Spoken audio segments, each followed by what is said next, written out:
Welcome back, Sega fans, to the podcast where you don't have to be insanely in love with 30-year-old hardware, but it does help. I'm Dan the Mega Driver, joined as ever by my friend and co-host James the Sakeaholic. How you doing, mate? I'm very good, mate. How's yourself? Very good, because we are joined by not one, but two very special guests. We've got the founders of Sega Saturn, Shiro, and the Dreamcast Junkyard, respectively.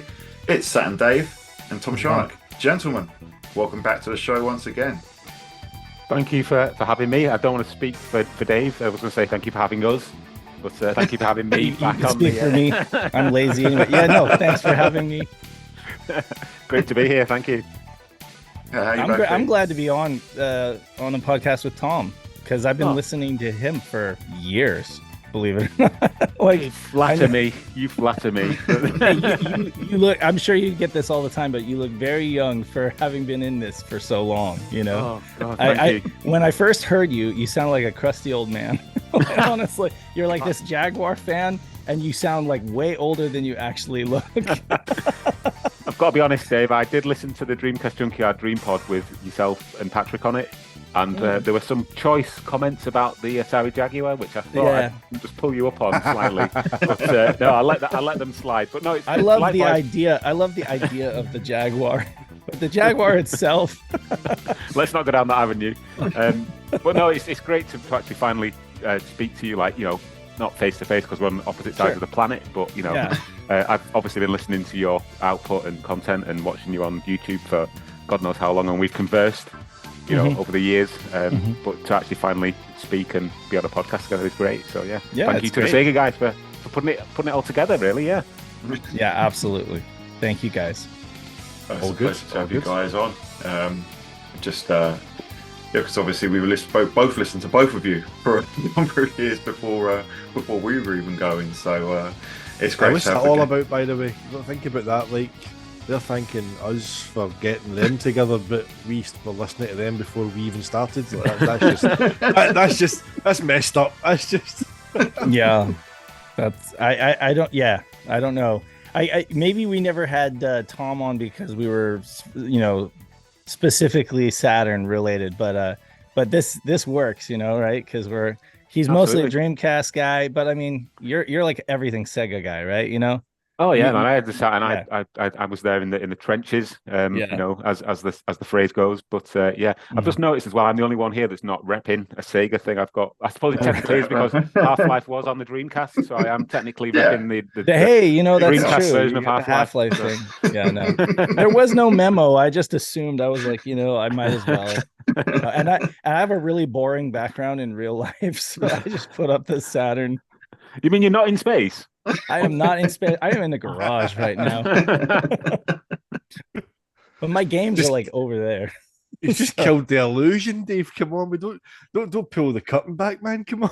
Right. I was going to say, of all the people that would be trapped inside a Sega Saturn, it would be you. And now you've just destroyed the illusion. That's true. Yeah, it's all just a sham. I'm trapped inside a Dreamcast that keeps resetting, so I'm actually literally in purgatory. You know? And Quick, someone bend those pins back because we've got a free Tom. No kidding. Like before I got the mode, I was like the last Dreamcast stream I did was like Mach-and X, and I don't know, it just killed that laser was just like. And I mean, I was just like, yeah, I think it's time to get a mode in this thing because this laser is on its last leg. That was after several like tuning of the potentiometers. You know? Oh man! Wow.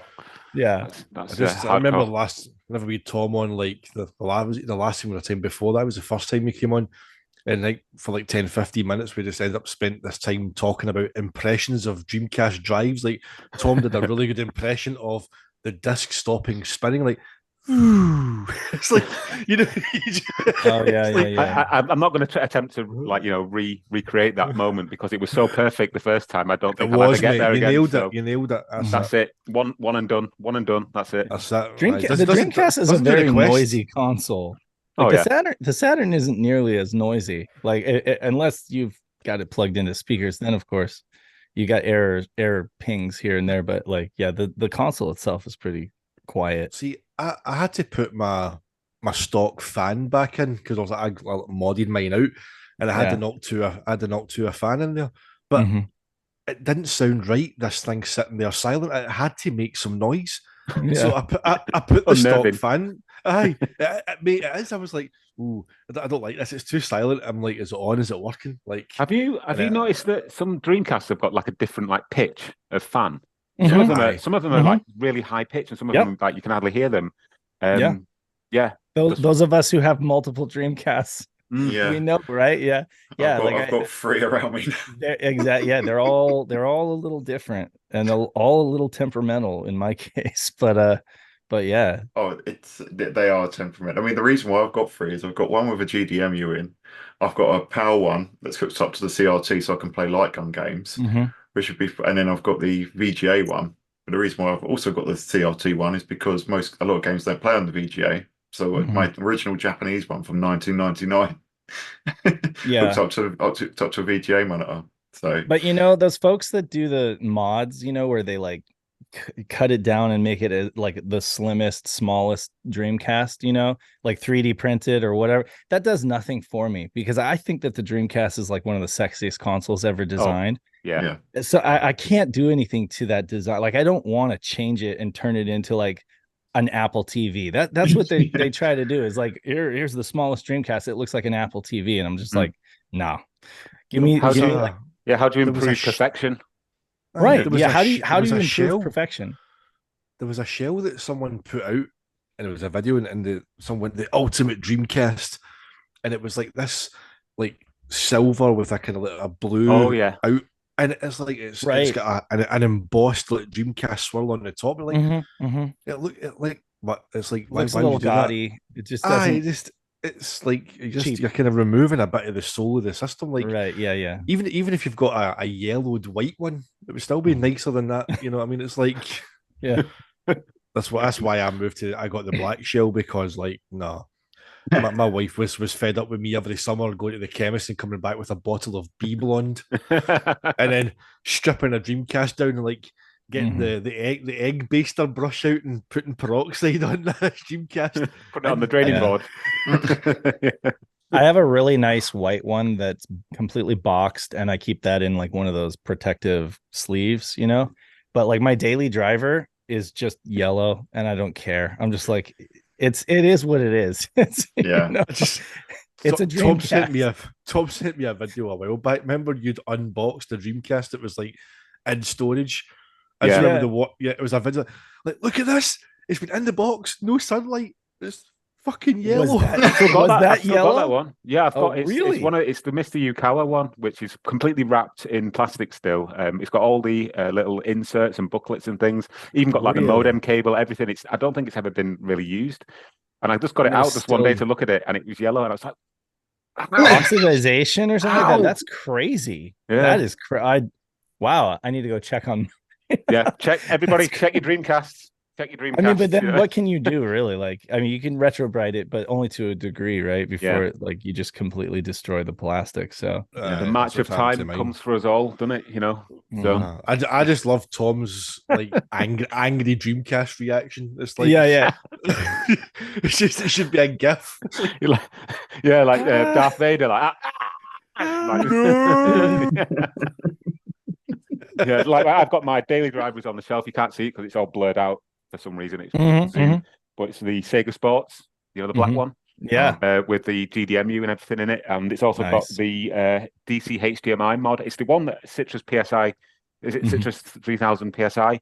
He created it and sent it to me to review, and it's still going strong now. So that just shows you the quality of his workmanship. Yeah, superb. Nice. So we're going to talk pickups then. I know James wanted to talk pickups, but Dave, we'll come to you first because you got delivery of the Nights into Dreams soundtrack. We both did. You got yours before I did, but yeah, no, I love it. The sleeve, the outer sleeve glows in the dark. It's like 2 beautiful 180-gram purple vinyls with like white like paint splatter or whatever. It sounds amazing. Even better than I remember, but maybe that's just up here. But I mean, no, it's my favorite game of all time. On the record, and no pun intended on the record, but no, this thing is amazing. I'm done. Data discs, right? Data discs does really good work. I have the Shenmue vinyl as well. I have a Castlevania one, but I don't think they did that. Castlevania Symphony of the Night. But yeah, no, Data Disc does do great releases. I missed out on the Panzer Dragoon one. I need to grab that. But yeah, no. I mean, what do you think? It's amazing, right? It's absolutely beautiful. You also get that little 45. I've got the pre-order one with the little the Dreams versions that you get exactly on there, the kids and the adults. Yeah, that's great. It's absolutely gorgeous. Yeah, have you got it to hand? Have you got it? Can you show us on the? I can't. Yeah, so mine's inside. I can't. Mine's in the living room. The dogs are asleep. All the other vinyls. But I did get something else I can show you. Oh yeah. I got this thing called the Saru cart. Oh yeah. This is it's interesting. It's still in early days, like in terms of what this is, a ODE. Basically, this is an EverDrive. It is a cartridge that you're gonna smash into your Saturn. Well, maybe you won't smash it into there. Not with that cartridge slot, mate. Don't smash that in there. No. But I will say this has worked. Like I've had to like take it out several times to put more games on and stuff like that, and it's worked every time. And folks in the community are actually on to like the fact that like I think dirty pins and oxidized pins on these carts are more of an issue than the cart slot itself and the like fragile pins on the Saturn cart slot. Because like Night of Dragon was doing modems. He was doing those new old stock testing of those Saturn modems, and every single one worked first time, when he put it in. So I think that the problems that we experience with the Saturn cart slot really has more to do with like oxidized carts and non-OEM carts like the action replays and stuff like that, but yeah, no, this actually works really great. This is like everything. It's the 1 and 4 megabyte RAM cart. It's a backup memory cartridge. It does work like a OEM backup memory cartridge. It has per game save. It's amazing. Like you can fire up any game like Knights, right? It won't even touch your internal memory of your Saturn at all. Like it won't even like register on your internal memory. It'll literally just save it directly to the SD card here, and you'd be good to go every time. Now you can like port that save off of the SD card, but you're basically like don't even have to worry about your saves getting lost, or even setting anything crazy up. It just does it. And then the load times, as James saw on Pat's stream, the load times are insane. On this thing, it's sometimes like when you're playing like Street Fighter 03, it's almost like an arcade board. It's literally crazy because this thing is not limited to the Saturn CD block speed. Like it basically is able to address like 48 megabytes of RAM at a time, and it's just super fast. Like the cart slot has a really high bandwidth. So yeah, it's interesting. The only thing is it's still in early days in terms of like all the hoops you have to jump through to get it up and going. It's not just like order it and it's good to go. Unless it depends on who you buy it from. But like I say, there's like different Chinese vendors selling these things. So Pat and I are still in the process of like reviewing it and putting it through its paces. But it's interesting. What's that called again? What's the name of this? This is called the Saru. This is an open source. Cool. This is an open source project by TP Unix, Chinese developer, and he never planned on selling it commercially. He just put out the schematic open source, and then a bunch of Chinese vendors on AliExpress kind of like hopped on the bandwagon and started making them. The issue with it is that it's a project that started a decade ago. Okay, it started a decade ago, petered out, and then got jump started again about a year ago, and finally made it to market. The problem comes, the issue that we're facing now is that all of the parts on the board here are 10 years old and obsolete, like cannot be sourced from reliable vendors.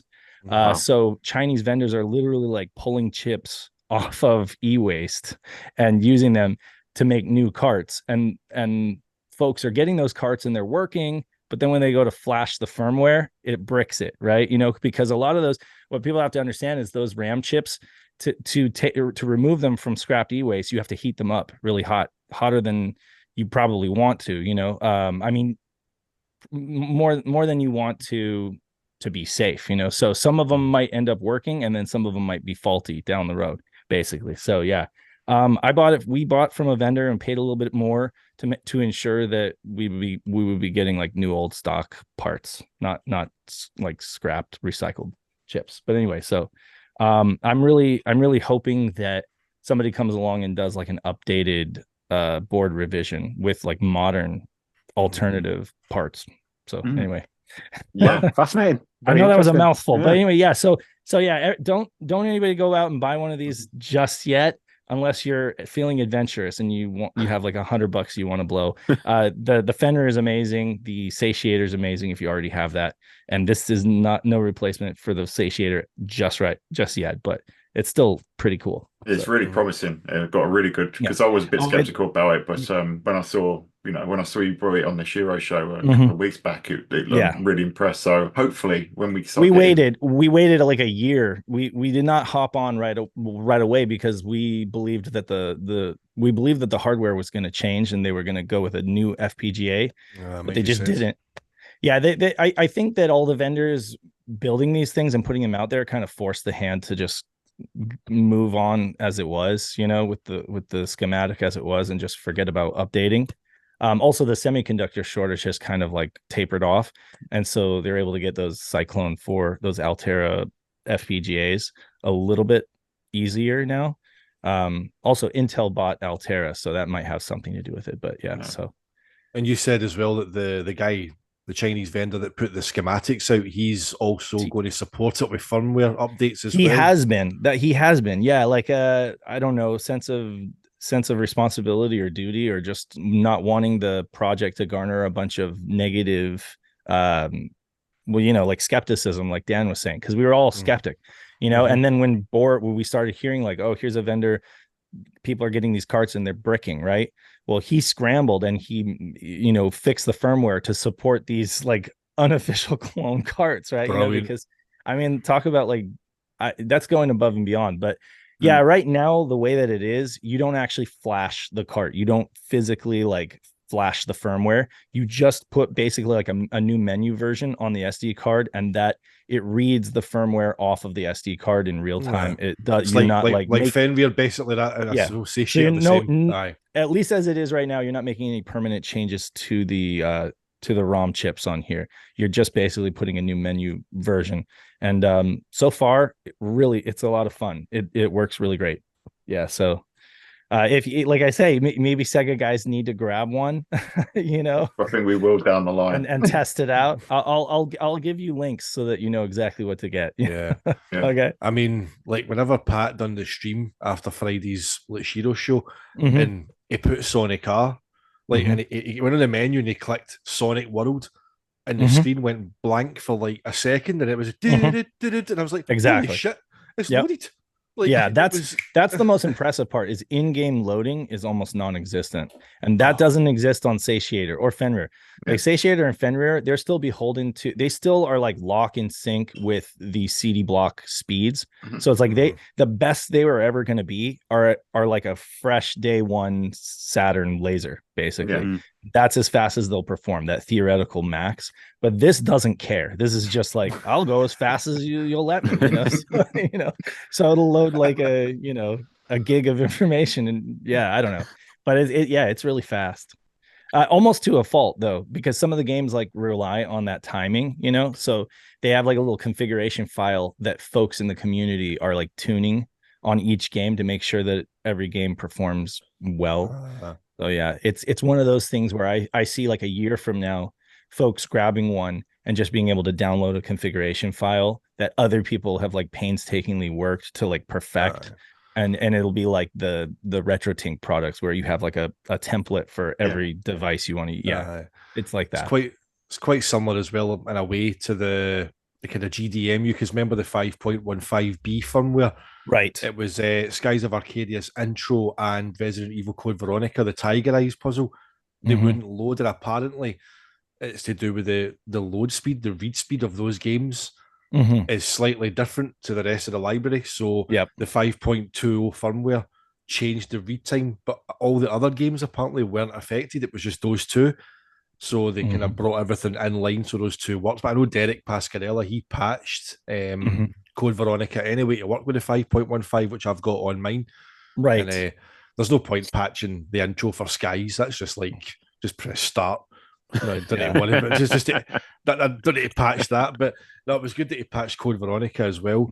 Because I've been talking to someone who's looking to buy a GDMU, and I've been saying, look, if you can get the 5.15B for substantially cheaper than the 5.20, right, then do it, because literally, because Derek's patched like Code Veronica, the only thing that you're missing out on is like the last 5 seconds of the Skies of Arcadia intro.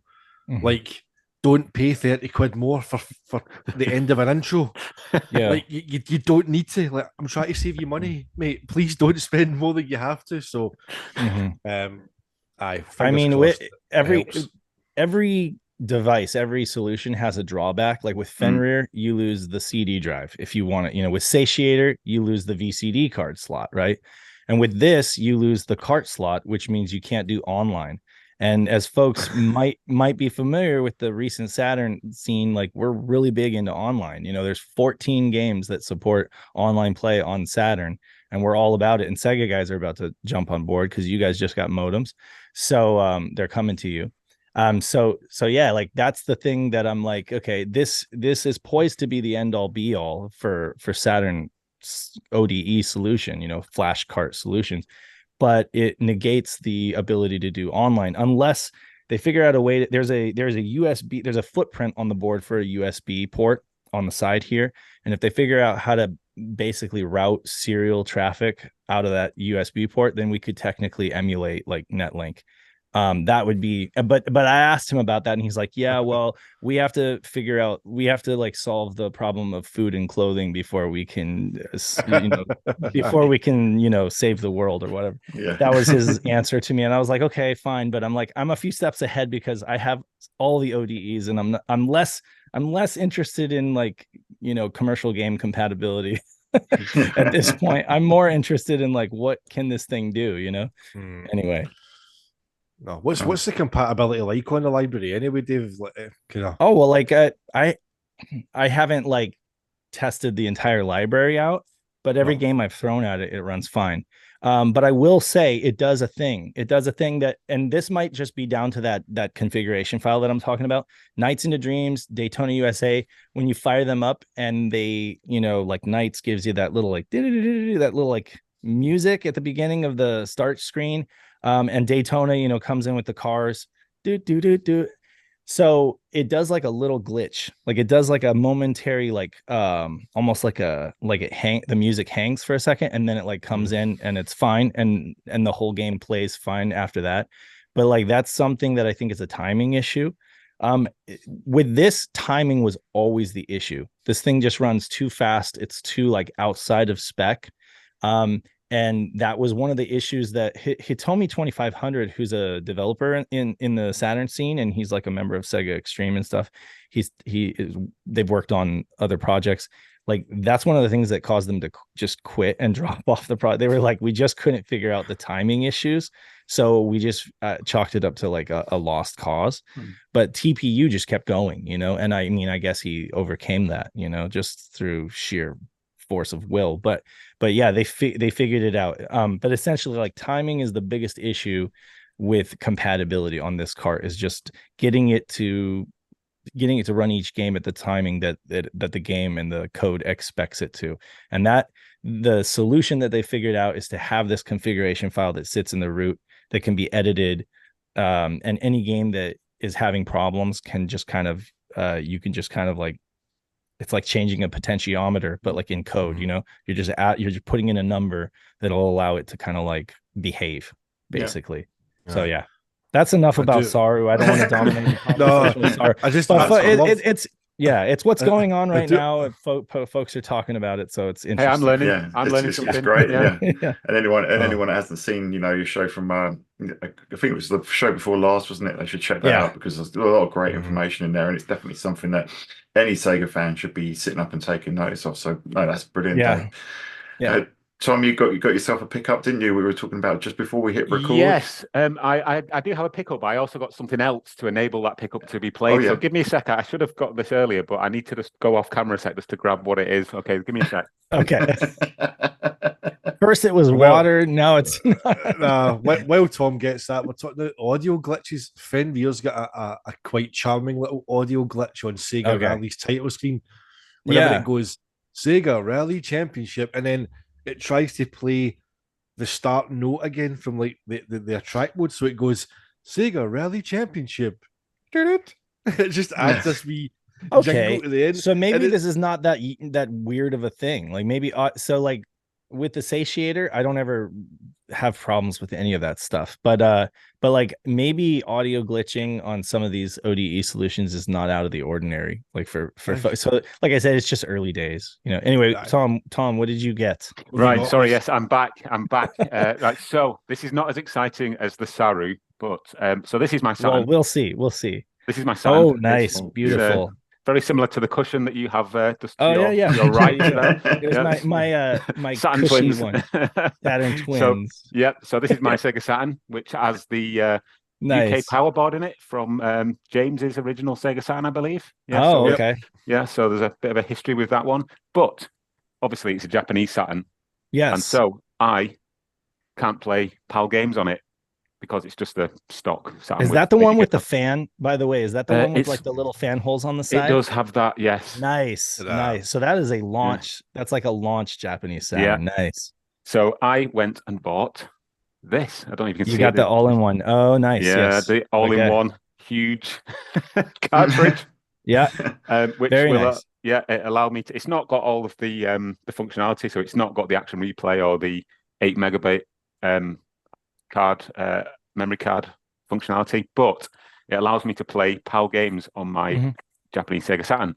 And so I picked up Road Rash. Yeah, it's blurring out somewhat, but yes, I saw this in a local game shop. We spoke about this before we started recording, but what game shop? It's called CEX. It's the sex shop. You got that at the sex shop. Okay. Come on, Tom tried to this. Yeah, you should have.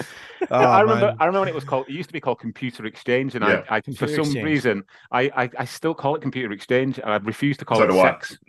Right? Yeah. But yeah, they've gone on this run recently of like putting the price of retro games up because they now class them if they've got a manual or they've got a good condition box. They've decided to sort of separate the pricing out. So I saw this a couple of weeks ago. I remember messaging you, James, didn't I, when I first saw it, and it was like £30. Yeah. Yep. And then the next week I went in and it had gone up again by £5, and it had gone up again. And I thought I really want to get that game because I love Road Rash, and I've had it on multiple platforms. I've got it on the PlayStation as well down there, but I just wanted the Sega Saturn version. And Digital Foundry did a really, really cool video comparing all of the different versions of Road Rash recently, and it just kickstarted my memory, no pun intended. And I was like, yeah, I've got to get it.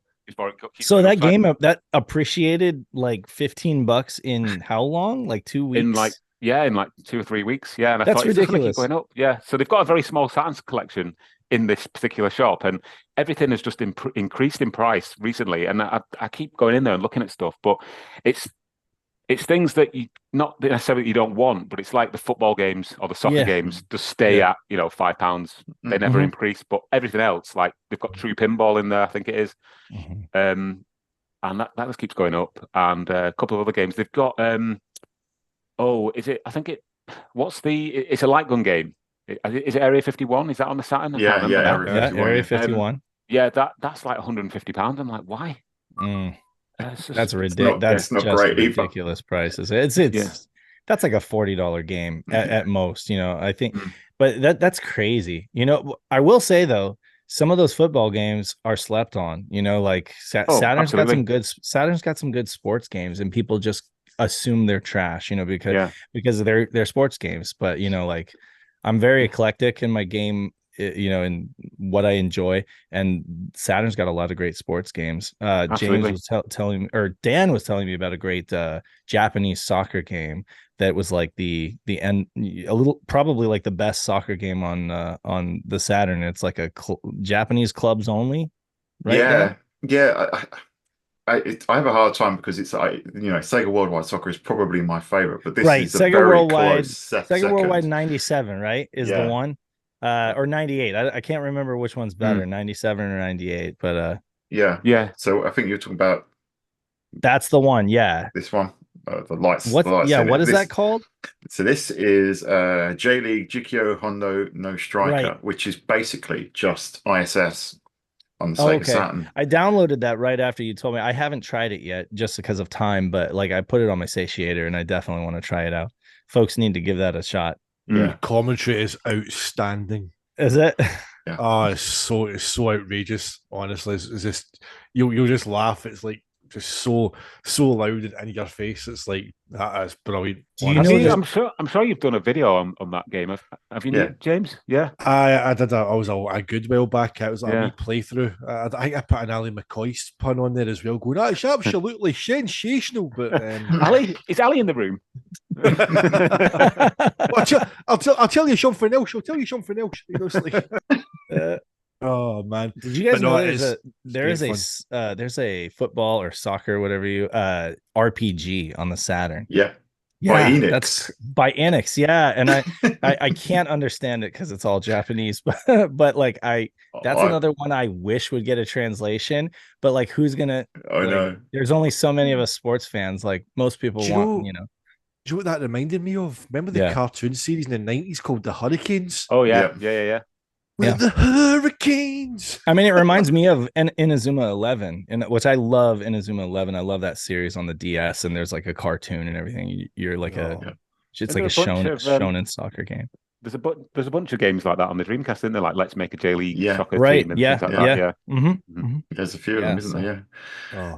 But see, talking about prices. Sorry, Dan, but you were talking about like Tom talking about the price of those that road rash going up incrementally. Like the worst example I've seen of CEX prices going up. Sorry, computer exchange. Yes, computer exchange. Sex. I mean, come on, like you got to get that joke in at least once, right? Well, the in-store Wi-Fi for customers is called unprotected CEX. Right? That went too far. But I remember I sold the Dreamcast version of Rival Schools 2, Project Justice, on behalf of my mate Sam. And like I've told him since then, like, please don't sell anything else that you've got. Like, just keep your stuff. And he's agreed to. But he sold that to someone in the community through me 2 years ago for £70. And I went on CEX, and that now goes for 200 quid. Oh, yeah. It's like, a great game, too. Like, and I would actually, I apologize. I said to Sam on WhatsApp, I went, mate, I'm so sorry. And he's like, I needed the 70 quid at the time. Don't be sorry, but I felt so bad. I'm like, just go stand on the corner for a couple hours. I'm like, I would rather stand on the corner and beg for a change than sell. Wait, stand on the corner's got a different fucking meaning over here. Like I want to have a sign that says I don't want to sell my Sega Saturn games. Please spare some change. I mean, come on, like $70 come on, just like get a part-time job or something. No, I'm just kidding. I would do everybody has their reason. The thing for games, right? I won't do that. No, I told I don't know who it was, if it was Brian from the Junkyard or something, but I told him like I have blinders on, like I my games don't exist when it comes to like needing money. I'm like that avenue of fundage does not exist. Oh. They're like, yeah, well, you just wait and see. Just wait until you have like a medical bill that you have to pay. I'm like, I'll just declare bankruptcy. No, I'm just kidding. Yeah, and these are all just junk. They're not worth anything, so they're not no point selling them. They're not worth anything, right? So that's James, what my wife thinks. We'll come around to you last of all. I think you wanted to talk about a pickup as well. I've got two pickups, mate, and mine are not Sega related, but look at that bad boy. Nice. And then of course you can't have one without the other. So there we go. Oh, yin and yang. Look how happy he is. Wow. So what's that? What's on his arm? It looks like a torch. Are those like a foot tall? Those are like those are pretty big. Yeah. So basically, I've been keeping an eye on these on AliExpress for a while. Like they are knockoffs, right? So like they're still relatively expensive for knockoffs, but the real versions of these are like way more expensive because they came out a while ago. So that's the Optimus Prime's the MP44 version, which has got that head sculpt is just like straight out the movie, man. It's just like the animated movie. He just like looks so anime accurate, but he was 87 quid. Wow. I got Megatron at the anniversary sale. He should have been round about the same, but I got him for, after shipping and tax, it was like 56. So, but it's like it comes with like the two of them come with all their accessories. So like for like Megatron, he's got like interchangeable faces for his expressions. You can have like battle damage on the chests and the face like the movie. Same for Prime.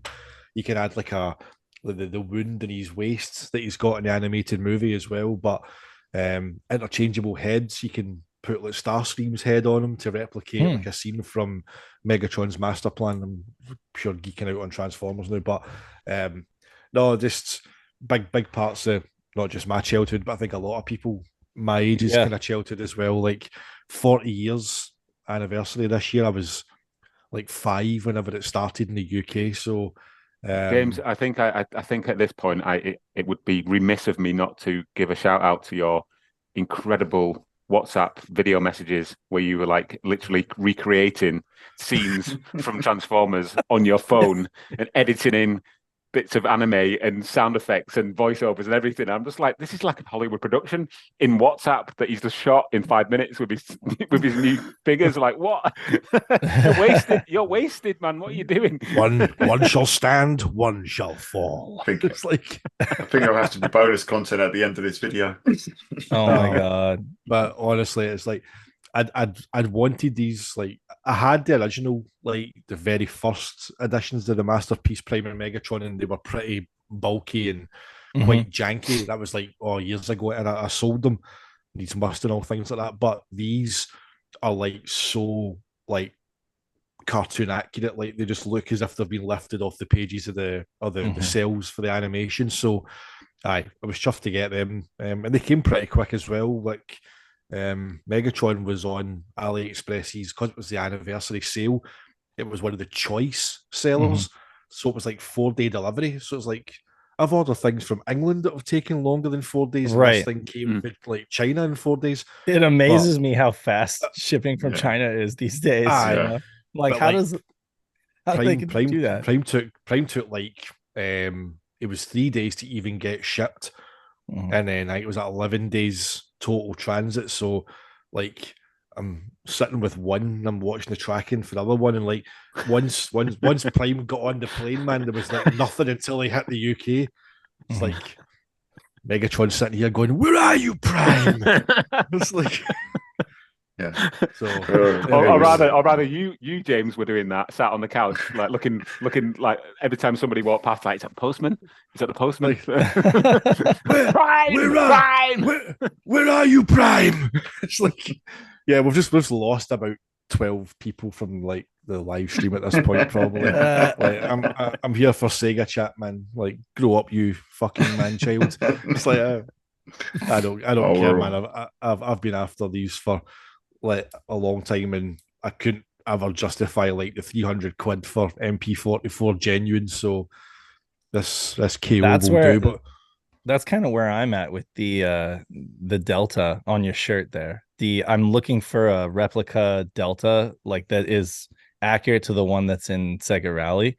Those things are way expensive. My eyes were opened as going on eBay, and I'm like, oh my god, for even like a tiny little like Hot Wheels size, they want like $100 to $300, and I'm just so I got like I got one from Sega Touring car. I got the Alfa Romeo. That was $50, and it's like this tiny little like 43 scale, and I really want a Delta. But like they have ones with like various paint jobs that are cheaper. But if you want the real one, you want the one from Sega Rally with the exact livery. Yeah, no, it's like $150. Cough it up, $300. Yeah, I was obsessed with Toyota Celica or Celicas, as you call them in the States. Yeah, Celica. rather than get the toy, I went and bought the actual car. Yes, that's right. You got it wasn't the actual model that's in Sega Rally. It was the later model. And at one point, I ended up with two because I was just obsessed. And I had two Celicas on the drive outside, and I'll just look out the window and just look at them and go, "Those are my Celicas." Which one did you have, Tom? It was the Mark. Is it the Mark IV? It's the latest, the last one that before they ended it. Yeah, I had one as well because when I was in high school, I was obsessed. When you were in high school, I said to one of my mates, it's like, yeah, I'm going to buy a Celica. And he's like, you're not going to buy a Celica. And then, like, I think it was about 4 years later, I ended up getting one. Yeah. Was it a GT4? No, it was a VVTi. So it's a black. Okay. So it's a 2001. Nice. Gotta paint it white and with the Castrol. Yeah, I left it. I loved that car. I know we're going on another tangent here, but when I got with my now wife, our son was in the back. And like it's not a car, as you probably know, Tom. It's not a car for passengers. No, and he's getting bigger, no. His head's like that against the roof, and just like, but you need to get another car. And so you can get it again. You can get it again, but it'll probably be too expensive. Yeah, that's the thing is like the Deltas now, like the actual real cars, like are ridiculously expensive. Yeah. Even for a broken one. But like, the Celicas are probably the same thing's probably going to happen. By the time you guys are retired and you're like, okay, I want to get that Celica again, it's going to be ridiculous. They'll be rusted to bits. They'll be rusted. Yeah, that's true. Yeah. They're classic cars now. But we're back in Sega guys on tour, turn up in a banged up Celica. Back in the 90s, when we used to look at cars in the 60s and think that they're classic cars, those are the cars now, 30 years old. Yeah, definitely. Showing our age. Yeah, exactly. But speaking of showing our age, I won't talk about my pickups because there's just a whole video for the channel on my trip to Japan, so I'm not going to talk about that. But getting on to the topic at hand now. So I thought, since we've got the four of us here, particularly you, Tom, you, Dave, we've got founder of Sega Saturn, Shiro, and Junkyard. We now can say, right, well, let's talk about the journey from the end of the Sega Saturn to the Sega Dreamcast. And what I thought was quite interesting, quite an interesting parallel, is that we all got our own Sega Saturns at the end of 1996. Obviously, James, you had access to your uncle's one, which was basically yours anyway, wasn't it? But you had your actual own one. So we all got, because I got mine November 96. Tom, when we last had you on the show, you were talking about how you got yours the year after you got the Multi-Mega, which would have been 96 as well. Yeah, Christmas rest 96. In peace. Yeah, rest in pieces. Multi-Mega. Yeah. Yeah. And that was the same for you as well, wasn't it, Dave? You got yours in 96. I fell in love with the Saturn in November of 96, that Christmas season, leading up to Christmas. But I had to save up and I got it in like the new year, like in January. Okay. So like when I came back from school, from Christmas break, and I'd like saved up some money, I went to a used game store. I actually got my Saturn used in 97 for like $80, which is ridiculous. The guy was like, yeah, we can't sell them new, much less used. So here's one for $80 with Daytona USA. And I was so happy. So my first Saturn was in a shopping bag. I didn't even have a box for it. Subsequently, I righted those wrongs, but yeah. So interestingly, we all got. I mean, yours was a little later, Dave, but it's all around the same window. So we all experienced the Sega Saturn in those. We got it just before those kind of final years. So 1997. That's when we started to notice things are starting to slow down. Yeah. But was that something that any of you guys noticed? And Tom, did you notice that the amount of software coming out was slowing down, or were you just happy just playing your Saturn? And yeah, I think when I initially got the Saturn, I was really excited just to have this new 32-bit machine. Getting into like the 3D games, playing things like Thunderhawk and Sega Worldwide Soccer 97, which was amazing. And it was only throughout that year of 97 that you kind of started to notice that maybe there weren't as many games coming out for the Saturn as there were for the PlayStation. And for me, what kind of told me that something was a little bit wrong was sort of towards the second half of 1997, a lot of my friends who had also got Saturns at the time had started to migrate over to the PlayStation.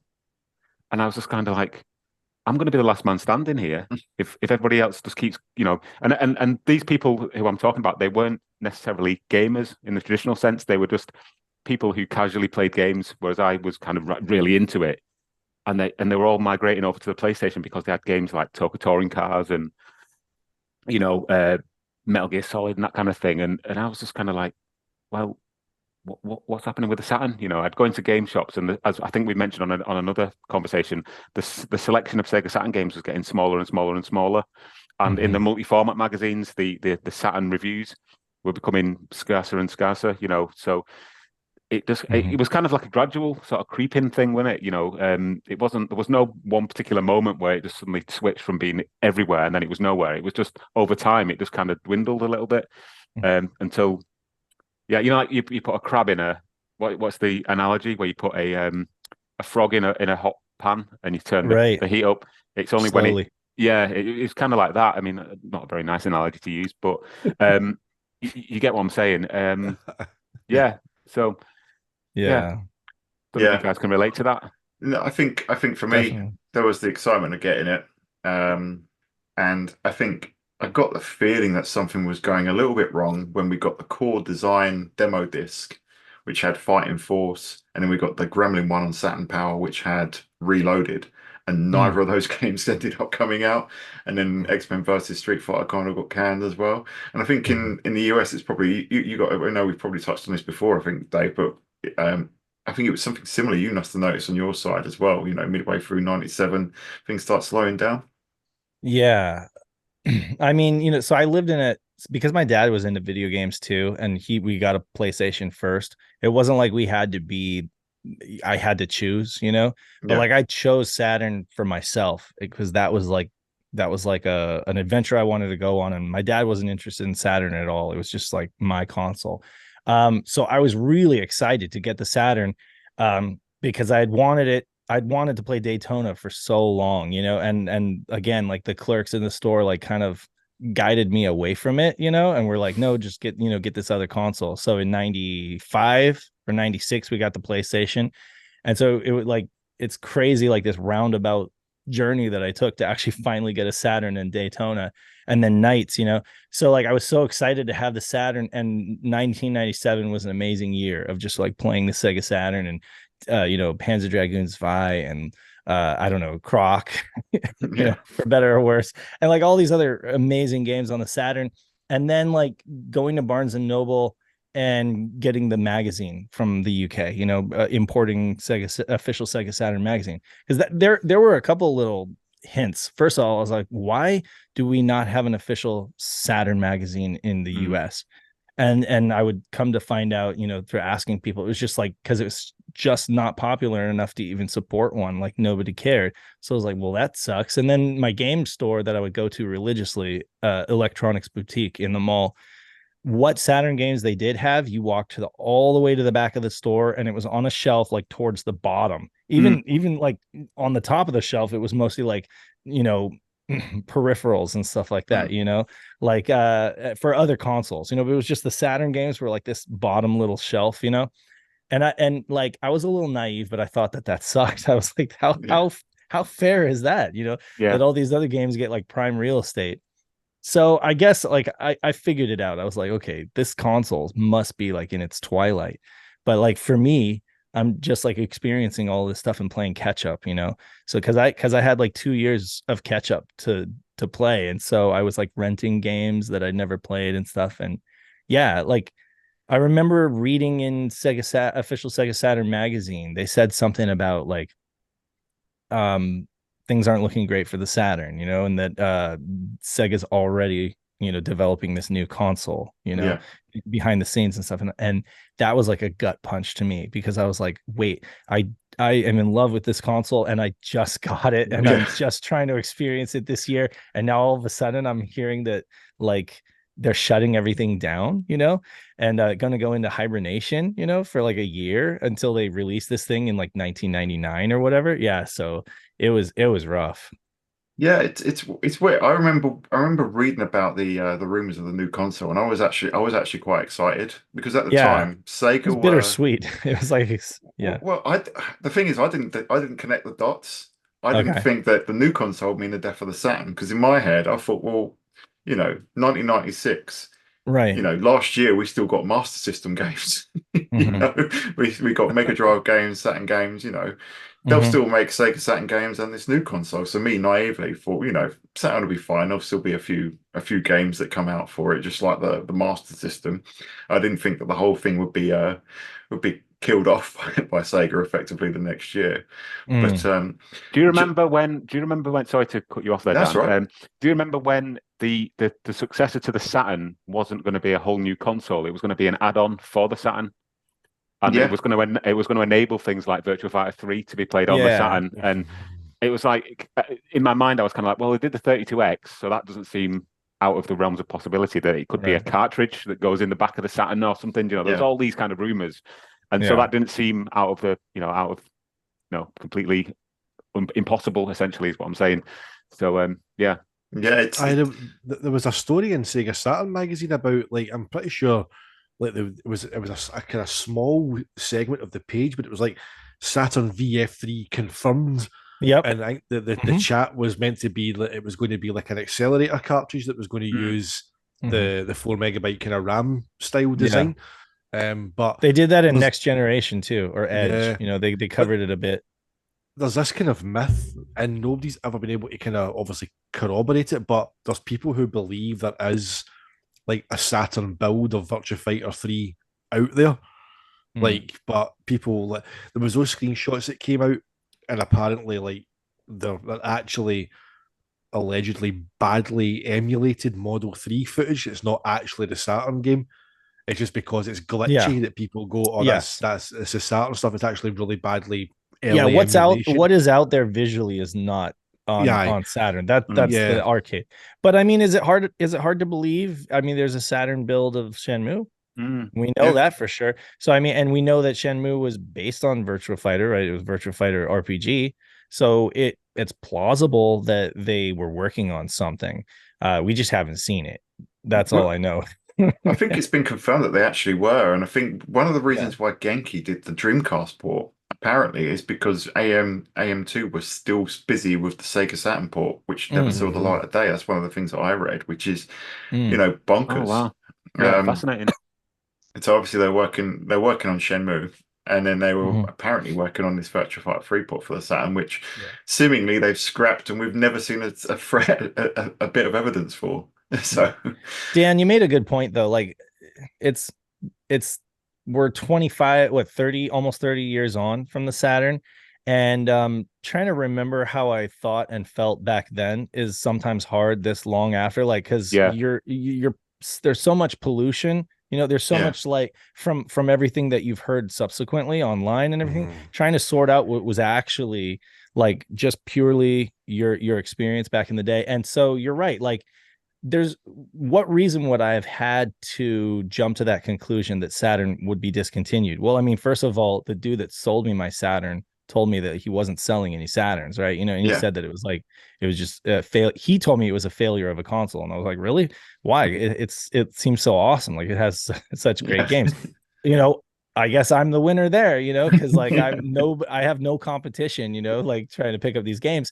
And then, going to my game store and seeing how they would relegate the games, to this tiny little shelf, and then seeing how the same copy of Enemy Zero would stick around for 6 months so that my uncle could buy it for me for Christmas, and it's nobody picked it up, it was still there. That was a great thing. I was excited, but at the same time, it caused me to wonder, this console is really not doing well. Whereas PlayStation games are flying off the shelf practically, and I knew that because we had a PlayStation in the house, and my dad was picking up games like Final Fantasy VII and whatnot. It was hugely popular at school. Everybody had a PlayStation or an N64, and we're talking about it. And I could talk to those folks because I had enough knowledge about that. But nobody wanted to talk to me about Saturn or knew what it was to be able to talk about it. So that's, I think, what I just kind of jumped to that conclusion. I was like, it doesn't look good for Saturn because I can't find any information anywhere. And the only information that I can find is from a magazine that I have to import at Barnes & Noble, from UK. And then even in the UK, they're telling me to mod my Saturn and get Japanese games. So, It's a really. Sorry again, Dan. You go ahead. I was going to say it's a really, good point that you make there, Dave, about the sort of between the contemporary time of having a Saturn back in the day to now. Yeah, right. So much time has passed, and again, the internet now is so alive with appreciation for the Saturn, and there's so many memories and retrospectives and videos and all kinds of things. Thinking about at that time and place how it felt to own a Sega Saturn is completely different to the appreciation that is now available online. Obviously, we look back retrospectively, and it's a great system, but there and then, I can definitely remember thinking, have I made a mistake here by getting this console? Because all my mates now have got PlayStations, and I'm going to game shops, and I can only get an old copy of Bug because there's nothing else on the shelf. Do you know what I mean? And it's just like, what point do I get a PlayStation? It's all very well being romantic and rose tinted specs and going, oh, it's a great system. But back then, in the here and now, it was completely different. Yeah. So you make a really good point. We really missed out on. And some people are lucky and fortunate enough to have experienced this, but like with the N64, it was it had 4 controller ports. That's one thing that it did first, right?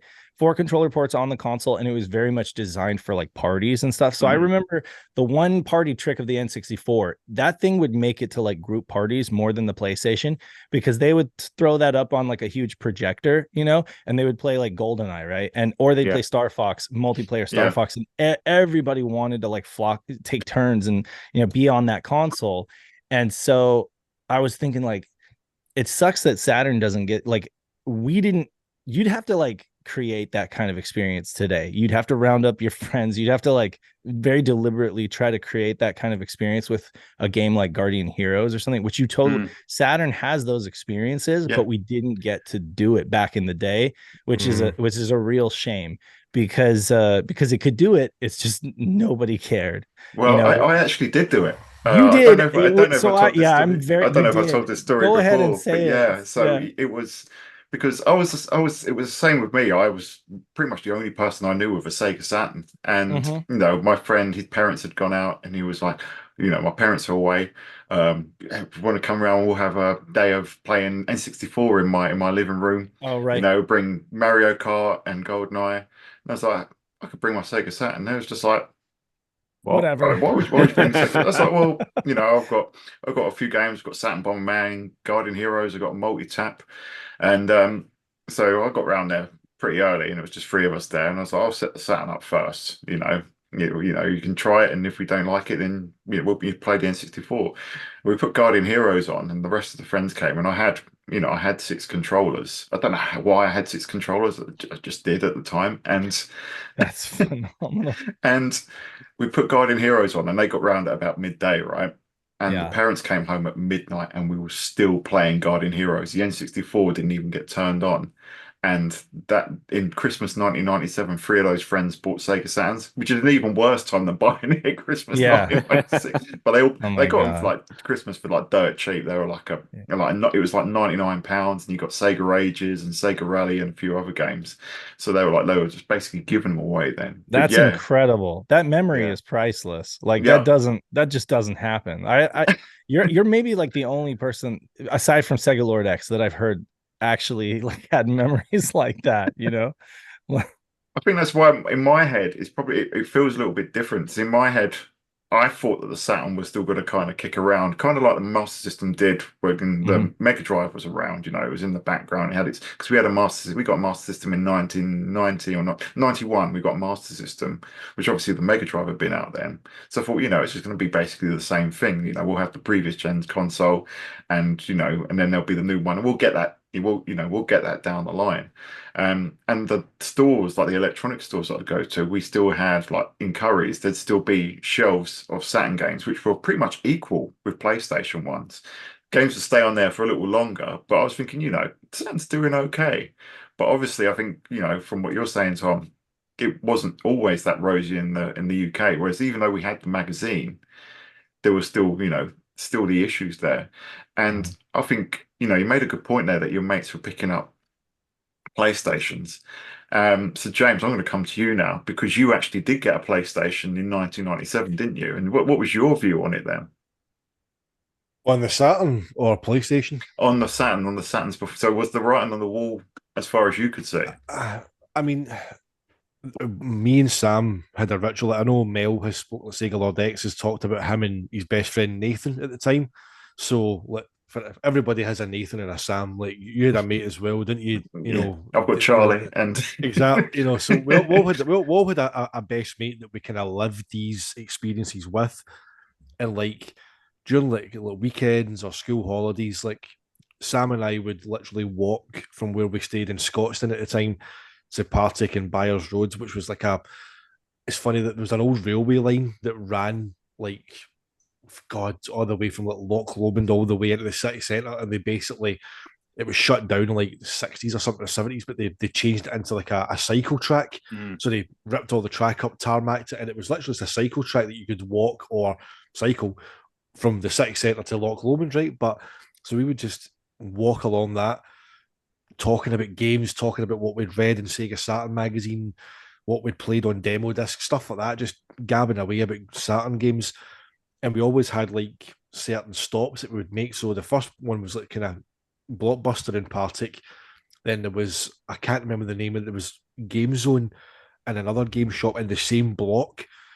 And then we would walk from there up Byers Road to go to CA Games, which was like the zenith. That was like, it was imports, you know, and PAL stuff. It was just like that. That was the shop. That was like, that was the end game. You got to Charlie's. CA Games stood for Charlie Ambrose, who ran the shop.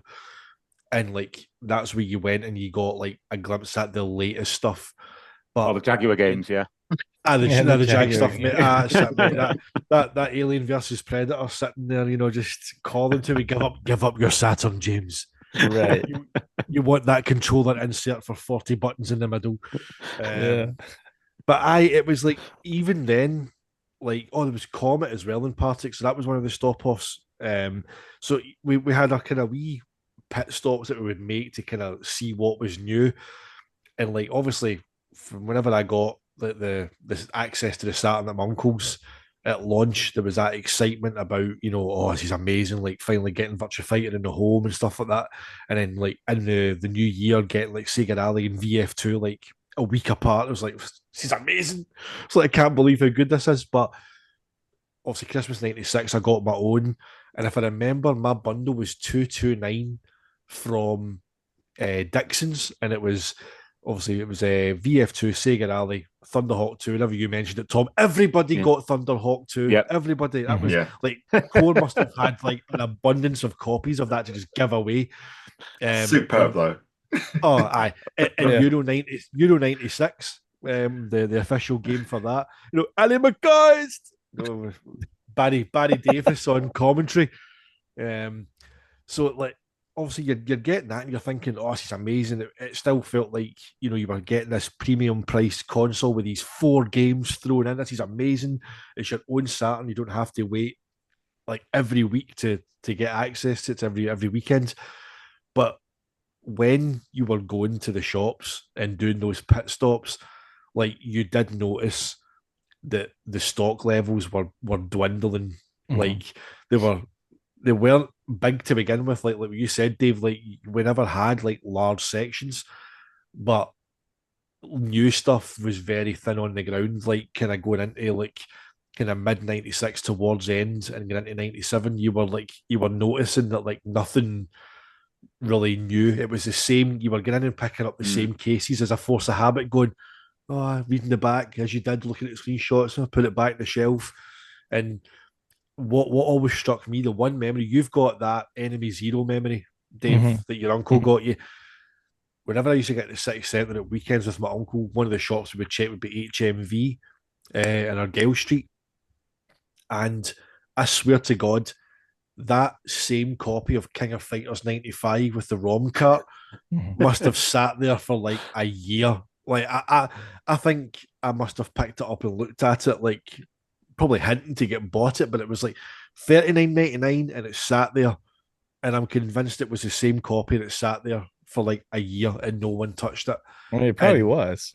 And, you know, and it's just, it was really sad. So it became the kind of the norm that it would be up at Charlie's that you would start to notice anything kind of new, and it was like Japanese stuff. So it was like the 4 MB RAM card stuff that you were seeing.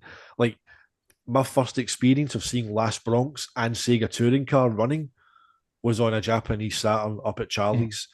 So like again, I remember I went to my uncle's, and he'd picked up a PS1, and I got my own one. Like he got his kind of mid '97, and I got one like kind of Christmas '97. But the first game I played on PS1 was Wipeout 2097, and kind of ashamedly, I remember like playing it and being quite kind of blown away by like how smooth it was and like the lighting effects. There's one of the tracks, and I can't remember the name. Is it Talon's Reach maybe?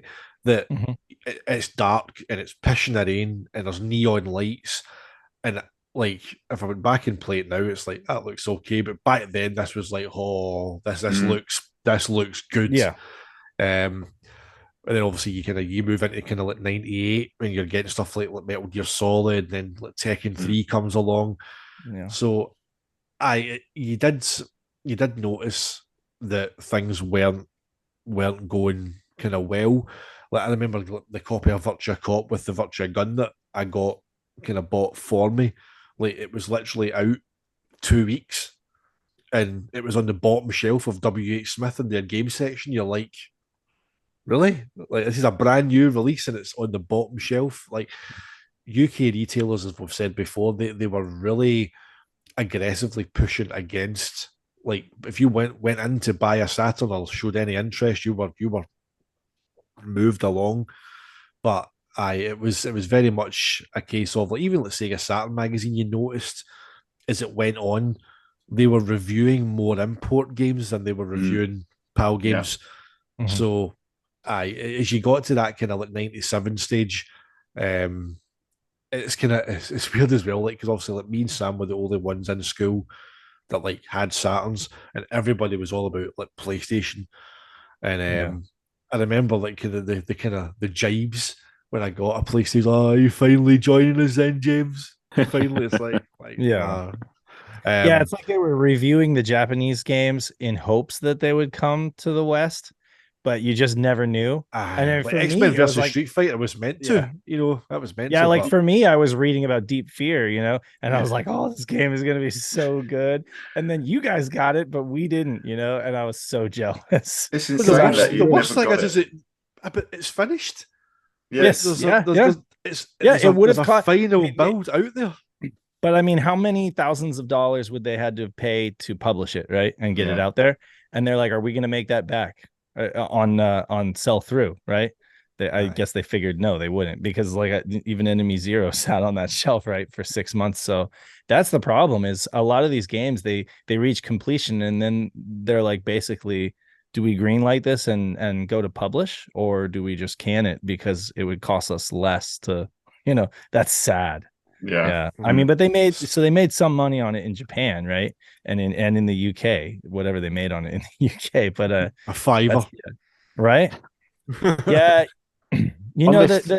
Go ahead, Tom. Oh, sorry, I was going to say on this topic of monetary, recouping, amounts that they've spent on certain things.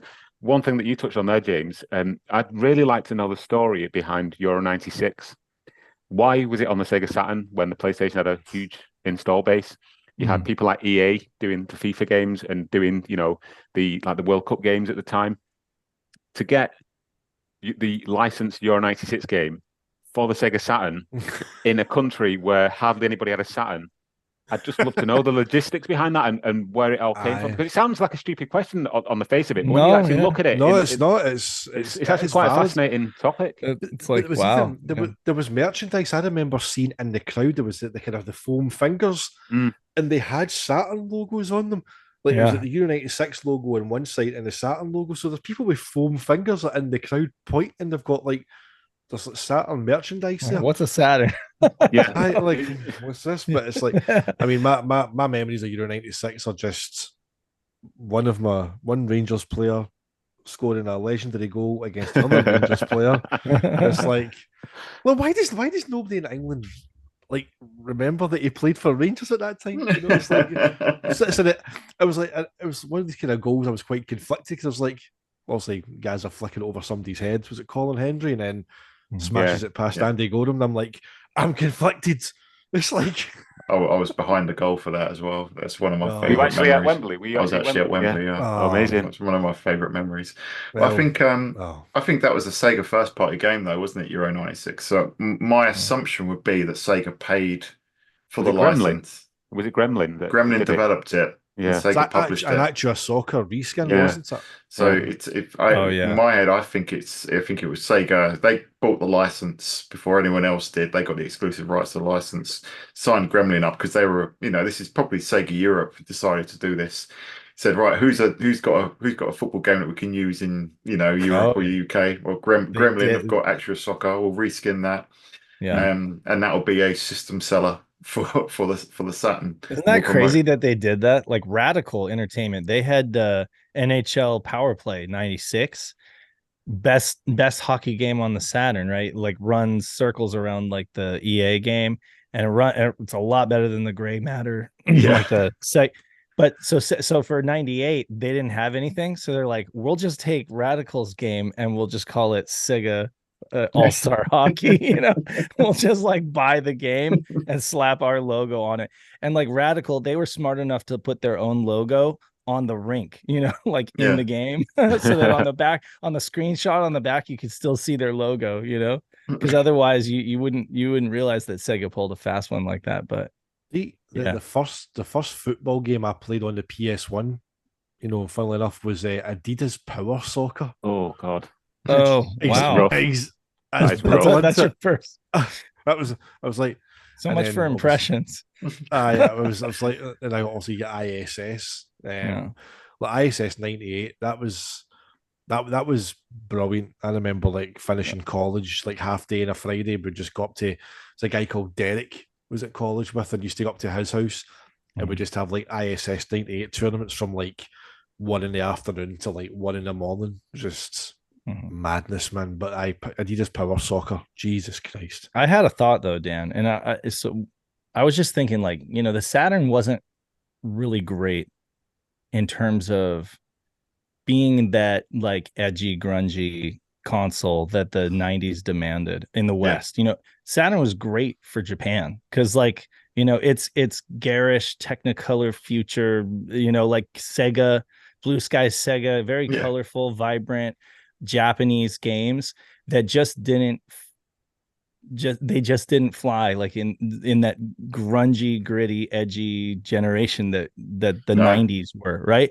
Then you go on into like the year 2000 into 1999 Y2K, and the Dreamcast hit, and I felt like it was able to capitalize much more on the culture and the generation and be much more, I guess, in vogue in the West than the Saturn was. But so that's kind of the sad thing, because the PlayStation seems to, they really capitalized on that grungy, gritty, edgy kind of vibe, like with a lot of their games. James mentioned the fact that they leaned really heavily into like the club scene with the Wipeout series.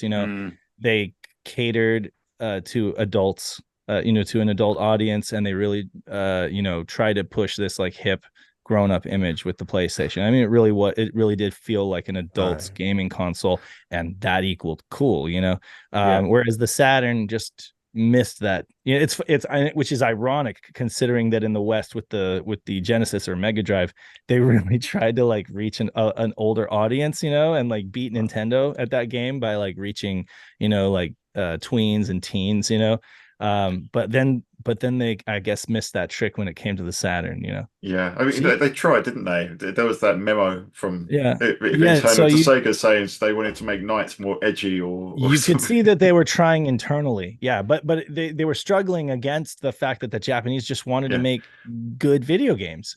That's the thing, is when you look at it now in hindsight, making a game edgy or changing the character of a game doesn't necessarily make it a better game, right? No. And it's like we love a lot of the games on the Saturn because they're not that. Because like exactly. looking back on that generation, a lot of that stuff sucked, right? So it's like I love all the things about Sega and their games that really didn't fly back then, Yeah. But yeah, like it was terrible from a retail perspective back in the day. Absolutely. But it's great now, when you can look at it in hindsight. See nothing you're talking about, like the edginess, right? Mm-hmm.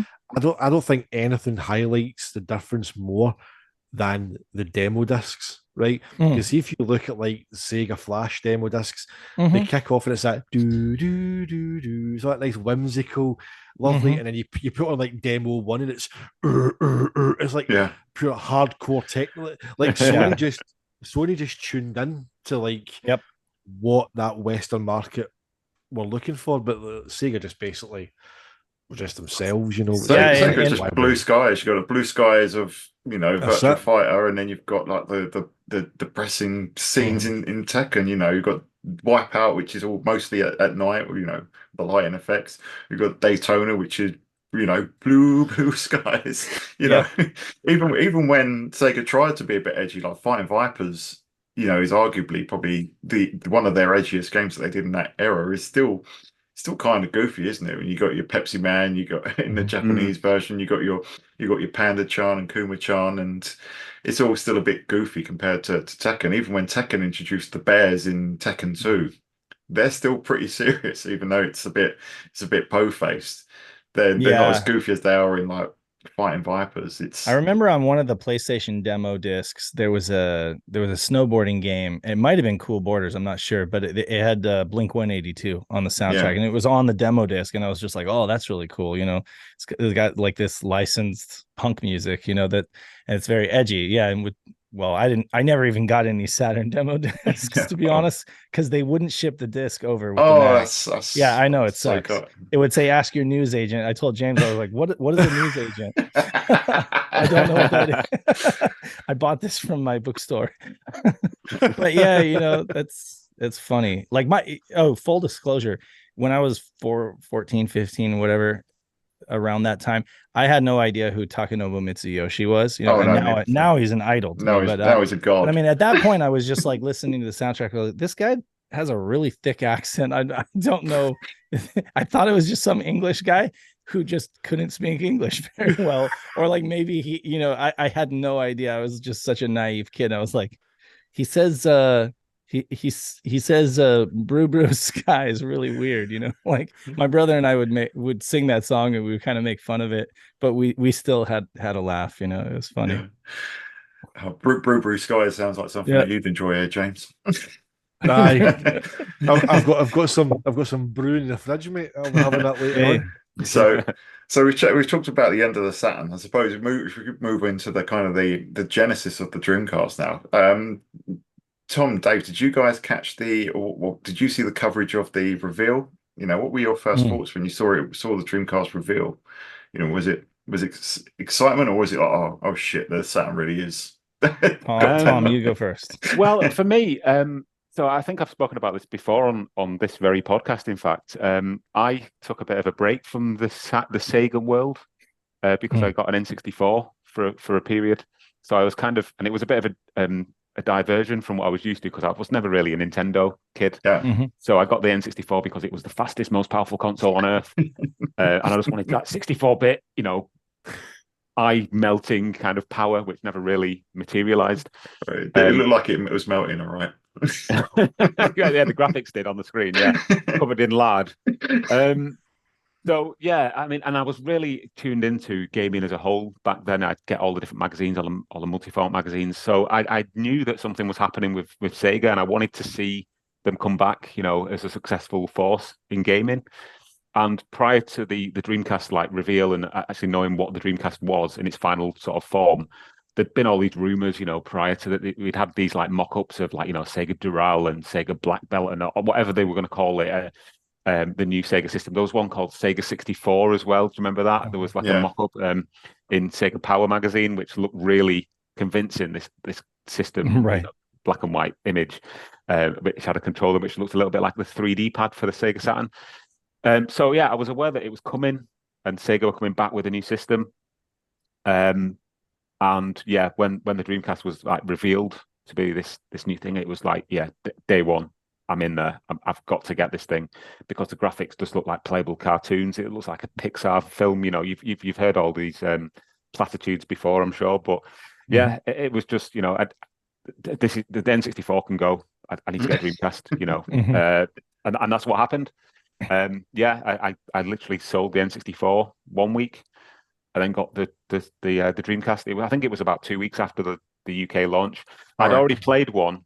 I'd already played a Dreamcast maybe a year before because a friend of mine got one on import, and so I played it and I knew that it was amazing. So when it came to the UK, I got the UK PAL version just because it was easier to get the games in actual, you know, stores without having to go and import them or go and find little backstreet shops in Manchester, like down alleyways that sold, you know, incense sticks and Dreamcast games for some reason.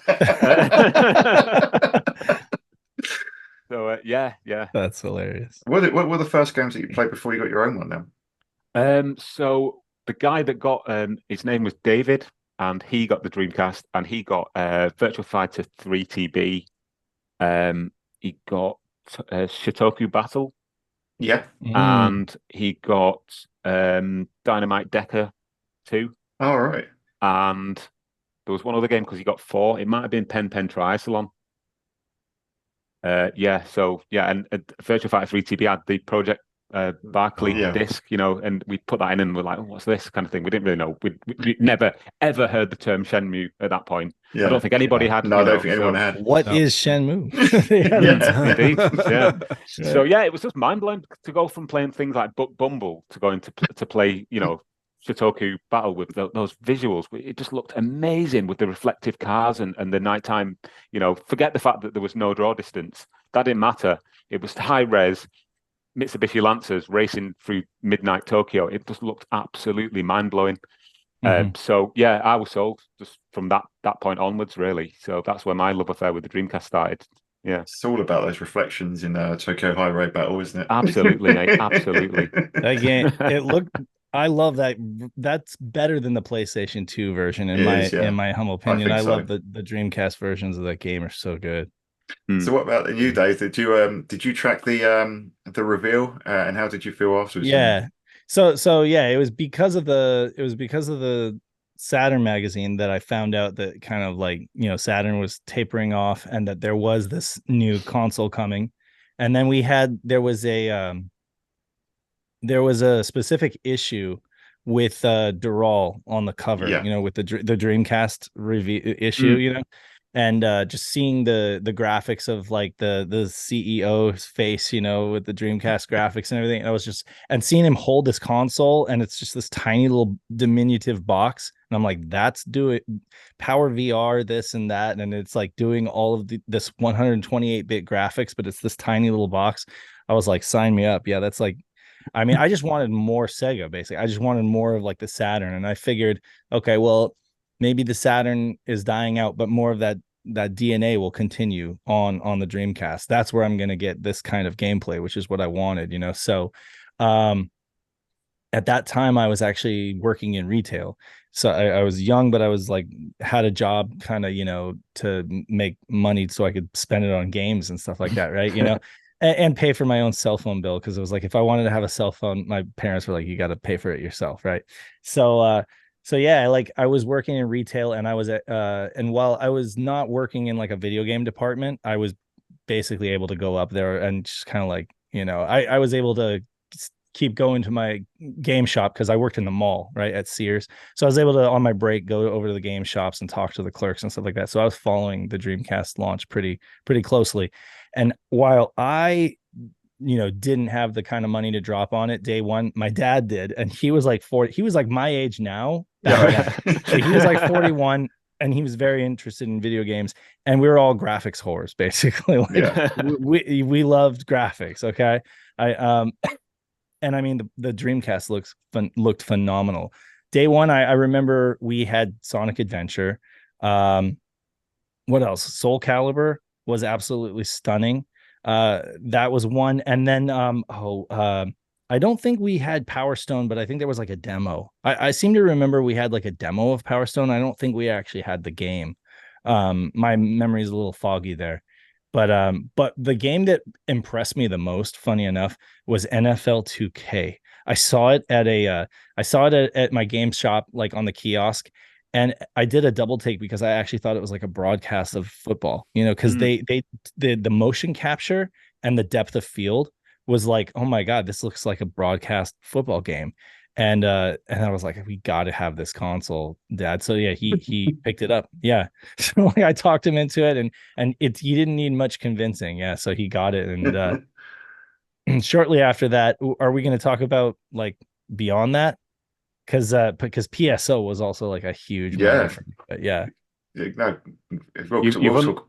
you've unlocked a memory. You've unlocked a memory for me there, Dave. What's that? I saw it was.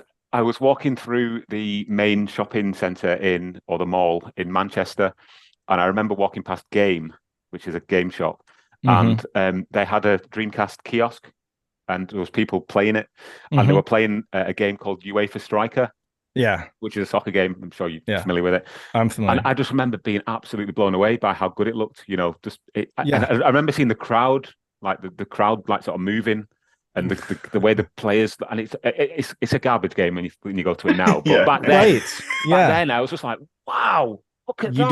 You hadn't seen anything like that before. No, like, it's so hard for people to relate now because games exist in all different colors and flavors and graphics configurations and stuff. But it's like back then, everything new was incrementally better, and sometimes orders of magnitude better. I mean, going from 64-bit to 128-bit, as trivial as that is talking about it now, I mean, like, it was phenomenal. It was orders of magnitude better than anything we ever saw. And seeing it on a VGA monitor, that was another thing. Like, Dreamcast brought VGA, which was like HD before HD. That blew my mind. I couldn't believe it. Pulling the console out of the box and seeing this like Windows logo on the front, like Windows embedded, I was like, what's that? That like piqued my interest. And then I was like, oh, this comes with a modem built in. I didn't know that when we bought it. It just came with a modem and everybody got one. So it was like democratized online play. So before we were able to do anything with that, we did actually take the Dreamcast online. We had an ISP. We were able to like browse the internet using the Planet Web disk, which was slow, but it was still fun. Like we were downloading images and stuff like that, trying to browse the web on the Dreamcast with the keyboard. It was pretty cool. Yeah, it was a lot of fun.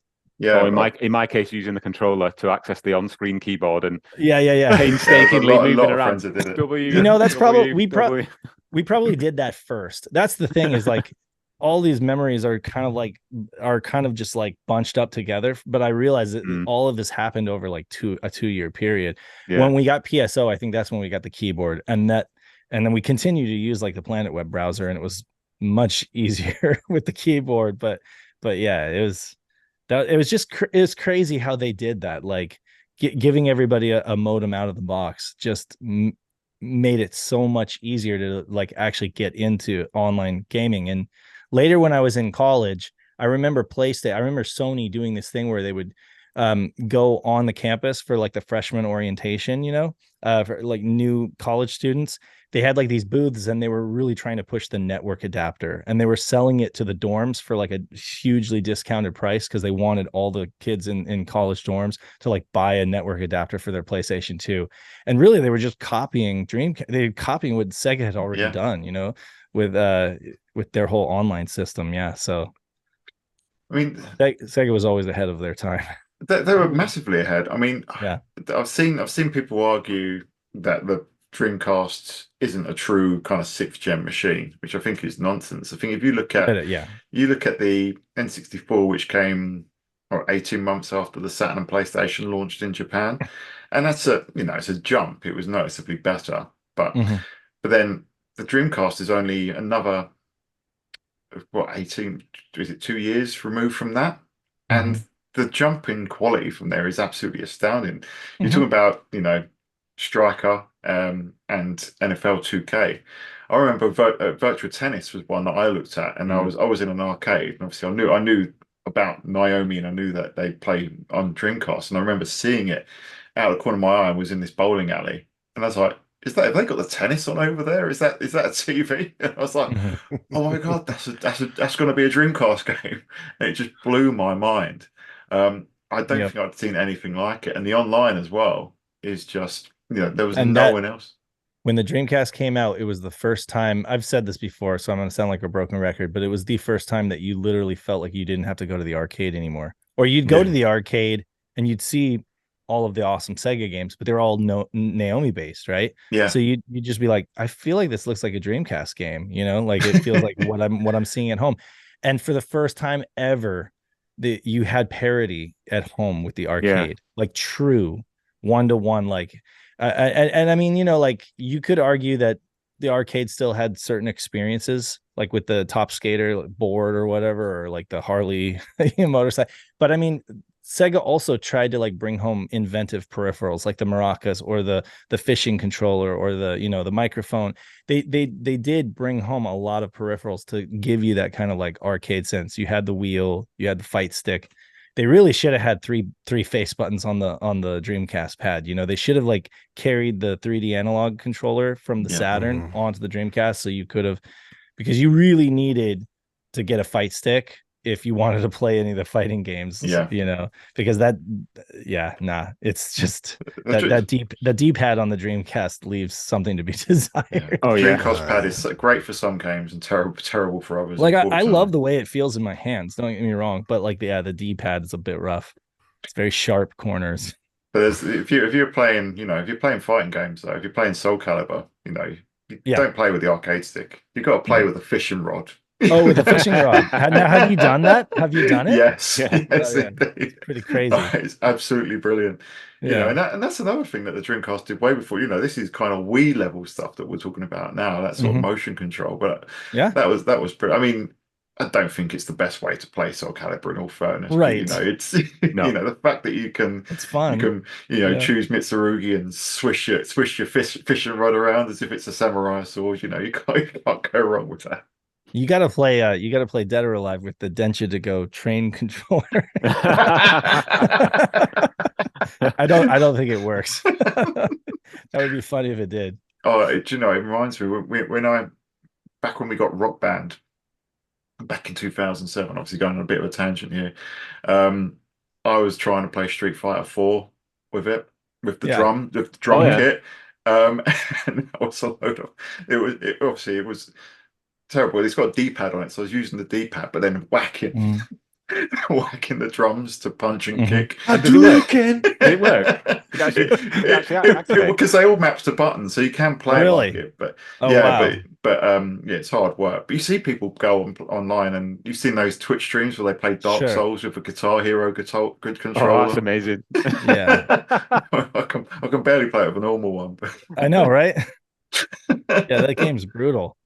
I can't even imagine the amount of time you have to waste to get good. But you're right. Yeah. So like, oh, go ahead, Tom. No, sorry, I cut you off there. You go ahead. Oh, I was just gonna say, like, with what Dan was saying, Dreamcast certainly wasn't a 5th gen console, that's for sure. No, it was every bit a 6th gen console, and it was amazing. And I would argue that a lot of Dreamcast games hold up very well to the PlayStation 2 or even GameCube. And I mean, a lot of folks will argue like, oh, there's a lot of Sega DNA on the Xbox, and even on the PlayStation 2 for that matter, because after they became a software company, they basically had to put out titles on all of those systems, But yeah, like they were always just a little too early, I guess, for better or worse. Like they were early with the Genesis, Mega Drive. They were early with the Saturn, and then they were early with the Dreamcast. Yeah. And I mean, like, should they have waited? I don't know. Maybe some shoulda, coulda, woulda, right? There's little that can be done about, talking about what they could have done differently. But I mean, had they waited a year for DVD drives to come down in price, probably would have been a good way to go, I think. I mean, but again, like the kind of excitement that they generated in the year before PlayStation 2, just getting people on board and getting people excited about it. They did at least at retail, what I could see from working in retail and seeing people's like opinions of the console, I feel like they were able to gain back some respect from the gaming public, who you couldn't deny that the Dreamcast was a great console and that it had great games. Yeah. It just there wasn't a whole hell of a lot it could do once the PlayStation 2 really started firing on all four cylinders. Wasn't it the fastest or the biggest selling launch of any system ever when it came to the United States? With the Dreamcast? The biggest 24 hours in entertainment history. Yeah, it was 90 million, wasn't it? They did an amazing job promoting it and creating buzz for it, and it was really successful. It just and I remember working at Circuit City and seeing so I have a similar to Rich Ledbetter memory of like PlayStation. And what could you get on it? Fantavision, right?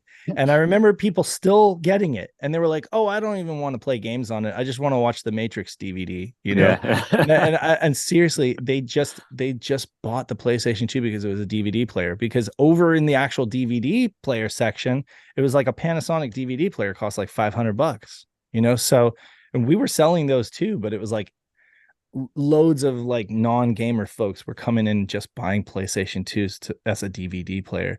So did they do that promotion in the States where you could James asked me this. Oh, really? No. Oh, sorry. No, the UK did this. I don't saw have it. Any memory. Yeah, no, that's so it's okay for folks who didn't hear that last one. What was it? They in the UK they bundled like a DVD drive, or it was like a DVD player and a Dreamcast together, and it was like round in plastic. Yeah. Yep. Is that hyperbole, or was it actually wrapped? No, it actually was. Yeah. Okay. Yeah, no, they didn't. I don't have any memory of that, and neither does Pat. So, and I just remember DVD players being ridiculously overpriced, like ridiculously expensive for quite a while until the technology got cheaper and they finally came down in price. And so it was like the PlayStation 2 was kind of like the cheapest DVD player you could buy for a while. Same as the PlayStation 3 was like the cheapest Blu-ray player that you could get initially.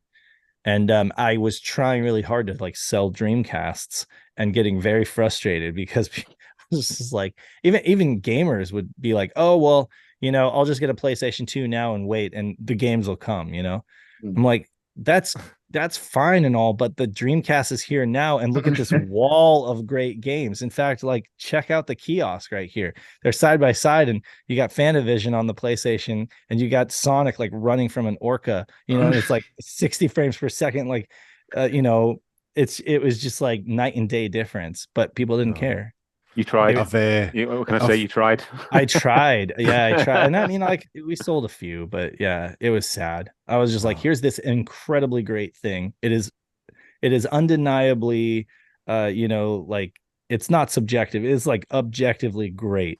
And like people are still refusing to buy it. And they'll even admit that it's great. And they're just like, yeah, no, it does look pretty cool, but I'm still gonna get a PlayStation 2. I'm like, well, that's just messed up.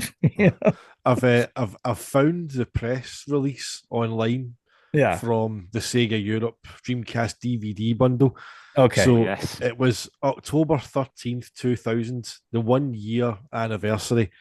So GF Session, if I'm pronouncing that properly, the chief executive officer of Sega Europe, said the world's only internet-ready console and a fully functional DVD player for less than £300. What an offer, is what it says. That is an offer. The Dreamcast has proved itself to be the console of choice for gamers in the know.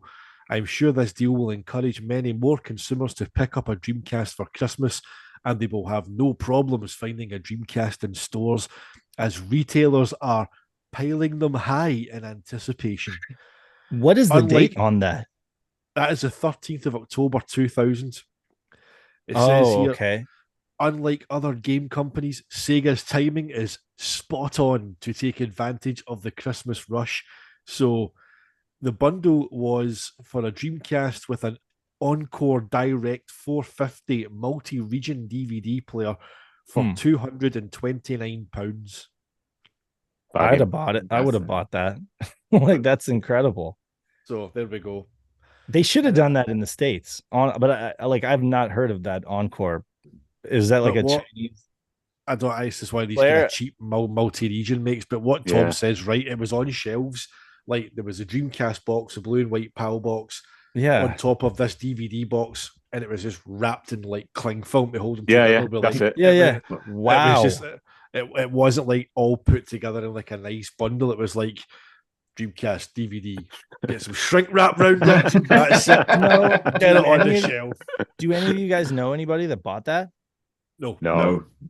So quite Huh. quite clearly, stocking them high. I in mean, because it anticipation sounds of the like a demand. great, it sounds like a great deal. And if we had that at Circuit City, like some kind of bundle combo for a good price, like I imagine like I'd have been able to sell more Dreamcasts because it was like, yeah, that's crazy though. £229. I thought my memory was that it was closer to 300. If it was 229, they couldn't be making anything off that. No, as far as the Dreamcast. This looking back stinks of like a last minute desperation move, doesn't Yeah. it? Because October 2000, like Peter Moore's making the call 4 months later to discontinue the thing. You know, or not. Sorry, Peter, not the call business wise, but the call to media and staff. Yeah. He was very specific about making I'm sure that was made clear that he didn't make the call to discontinue it. It was like, no, you made the call to media outlets and staff. They say, yeah, we're packing up shop. Yeah, they would have been taking a bath on that. They were probably paying big the time. other company. Yeah, but I mean, they were just trying to get the install base. You know, that's crazy though. You know, and that's the thing too. It's like the GD-ROM just ended up being such a bad decision for them. First of all, they had to develop this proprietary format, and then on top of that, the mill CD thing. You know, obviously, we all know that ended up being a really bad idea. Whereas like DVDs were kind of just like built-in piracy protection for a while because nobody could burn DVDs for a while, right? So you had that benefit of being able to sell games for quite a while until people figured out how to burn them. And I often argue that, you know, the Dreamcast would have done much better with a DVD drive. And then the counter argument is, well, when they were developing the hardware, that just wasn't even in the cards, you know, because DVD technology was so nascent and expensive, you know? And so again, that it all comes around to kind of say that, you know, that maybe being as early as they were wasn't a good thing. You know, waiting might have always been a little bit better, you know, because being the first is a good thing, but it's also it's like a blessing and a curse, you know, and it always was for Sega, you know. Yeah, they worked for the Mega Drive, but yeah, for the Saturn, obviously the early launch, you know, he talks about, and then for the Dreamcast, I think it's part of that, and I think part of that issue is that they didn't have any retail presence. I mean, you know, you saying you were playing an N64, Tom, you were playing the N64, wasn't you? Yeah. James, you had the PlayStation. Dave, what were you doing in the interview? I mean, you obviously had the PlayStation. So like when in 98, when there was like no Sega, I was still, you know, like renting and trying to play some Saturn games here and there, but we had the PlayStation, so we were playing that. And then my brother got he did some kind of a trade and got an N64 from a friend. Like my brother had an NES and just a crap ton of games, like a huge box full of NES games. And his friend had a Nintendo 64 and a handful of good games. And he had played them all. And they did like a borrow, like a swap where they'd both get to like try out these consoles that they'd never, because his friend who had an N64 never played the NES. So he was like really interested to check it out. And so, we ended up getting a Nintendo 64 in the house for a while because of that. So I played like, you know, GoldenEye and Star Fox and, you know, Mario Kart, stuff like that. But I got into RPGs though during that time. Is what happened is like Final Fantasy VII, not as good now as we gave it credit for back then, I think. But you know, like that's when I really got into RPGs. Yeah. But the thing is, there's this whole period. I mean, it was 18 months or so between the last Saturn game, right, and the Dreamcast launch in the West, right. And I think that, you know, Sega had to get the Dreamcast out early because they had absolutely no retail presence at all. They couldn't wait to kind of make sure that it was right. They had to get something out. Oh no, it was it was a terrible circumstance that they kind of put themselves in. But yeah, I absolutely agree with you. Like they couldn't not do it. Yeah. But then, they were damned if they did and damned if they didn't. I think the one of the big issues with certainly in the PAL regions was that they pushed the Dreamcast not as a Sega system but as a thing on its own. Yeah. There was very little sort of brand recognition with Sega and the Dreamcast. Right. Obviously, in America, it was known as the Sega Dreamcast. In the UK, specifically from my point of view, it was just Dreamcast. Like it was almost like they were afraid of telling people that it was associated with Sega, because of what had happened with the Saturn. Not that many people even knew what a Saturn was, so I don't know what the thought behind that was. But yeah, even on the box, on the PAL box, it just says Dreamcast. There's very little Sega, logos and things around the sides of it, and yeah, it's an odd, it's odd that they just had very little in the way of tried to distance themselves from their own brand. Exactly. The PAL box. The PAL box is literally a carbon copy of the Japanese one, but just with the color swap.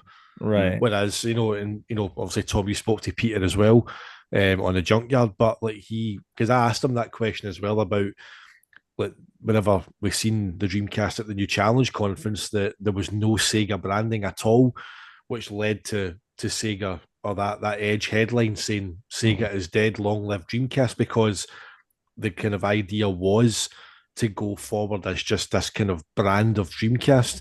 And I'd kind of says to Peter about,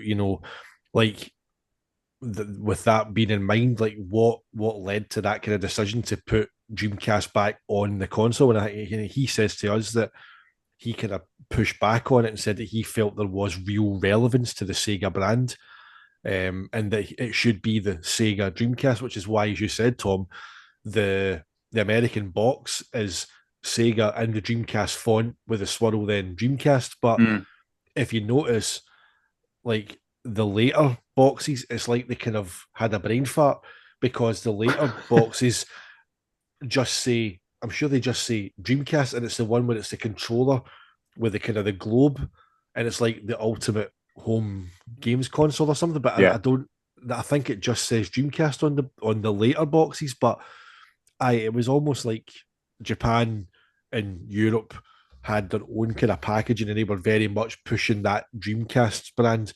Whereas, while they did put Sega back on the console, in America they were very much, no, we've still got a lot of kind of relevance and kind of good vibes for the Genesis, so we're going to stick with the Sega name and put it out there.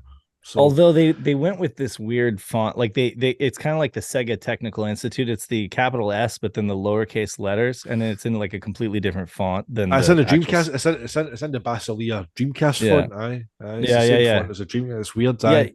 Yeah, the UK they were.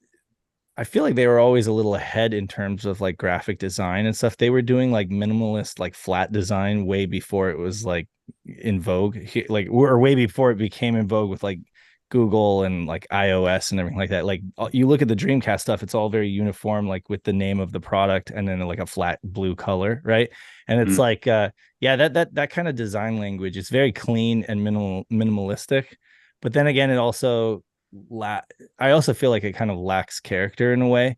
But it looks nice on it. I mean, it looks uniform on a shelf, but a little boring if you ask me. Like, whereas the US stuff is just all over the place in terms of like different art and different colors and stuff. But it's interesting to look at least on a shelf.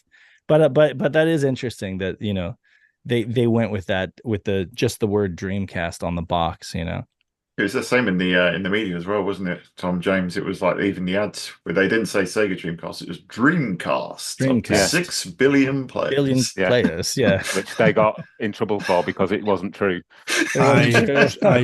Trading standards basically took them to task and went, well, you can't actually play against 6 billion people, so that's false advertising. You have to change it.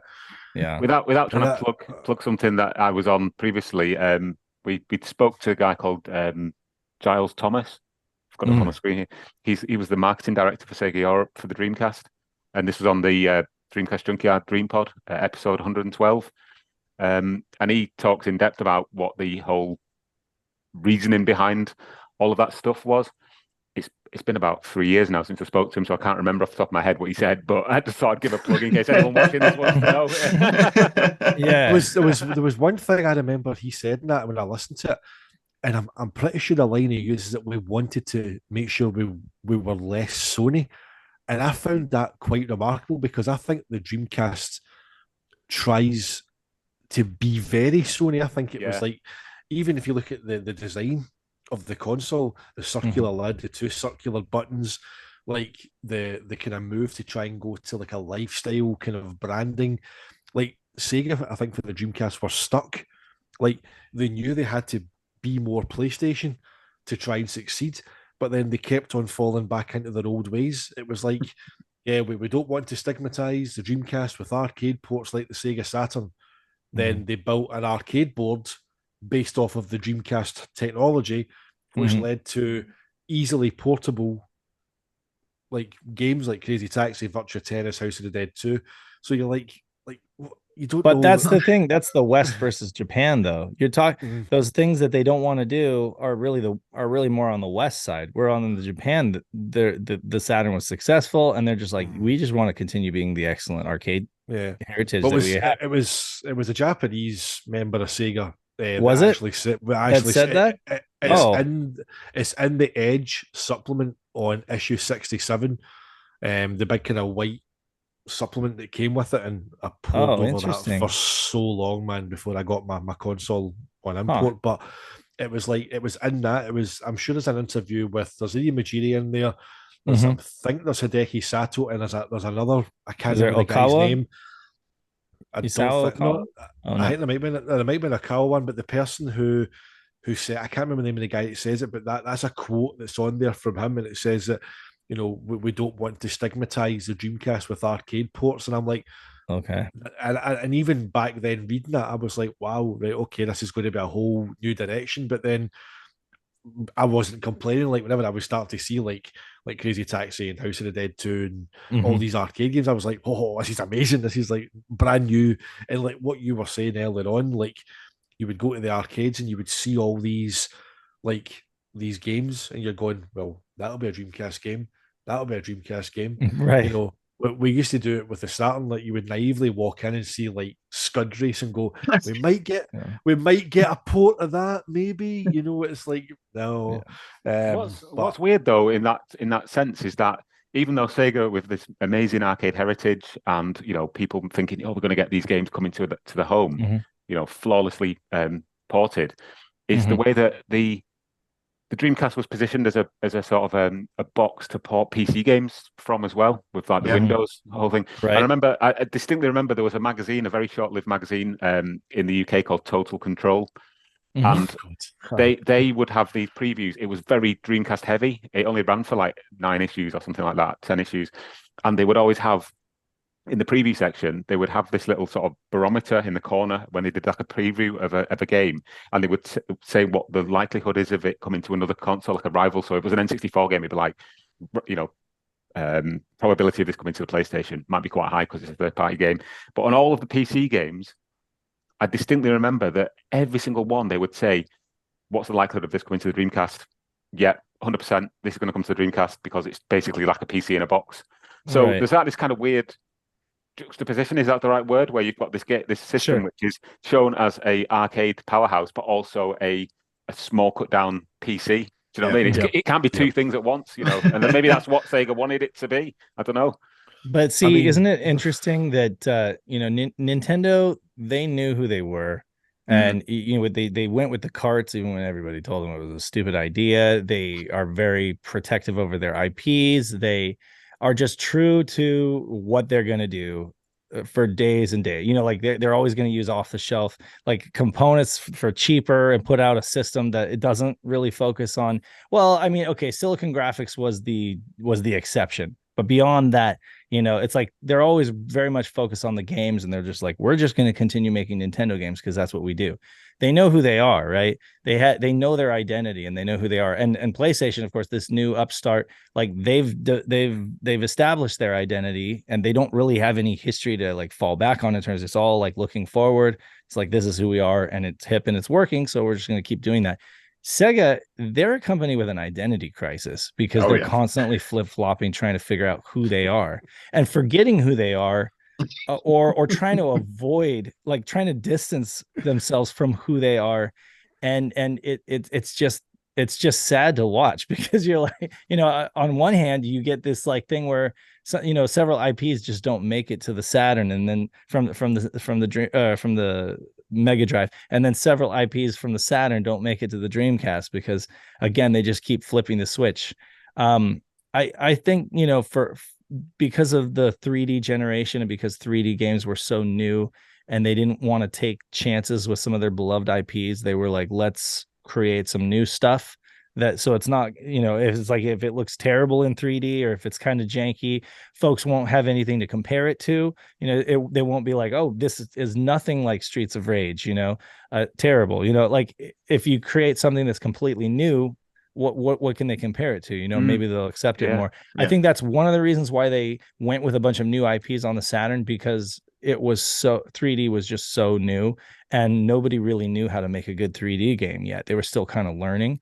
So, but at the same time, like all you're saying, like it sounds to me like Sega had a severe identity crisis in terms of like, are we Nintendo? Are we PlayStation? What are we? Are we an arcade company? Or do we want to completely run from that because that's not cool anymore? It's like, and they couldn't figure it out. It's a great point. It's like Sega Lord X says, isn't it? That Sega every generation was Dr. Jekyll or Mr. Hyde. They changed all their main. But I think that's probably born more from the fact that Sega never really nailed the third party support.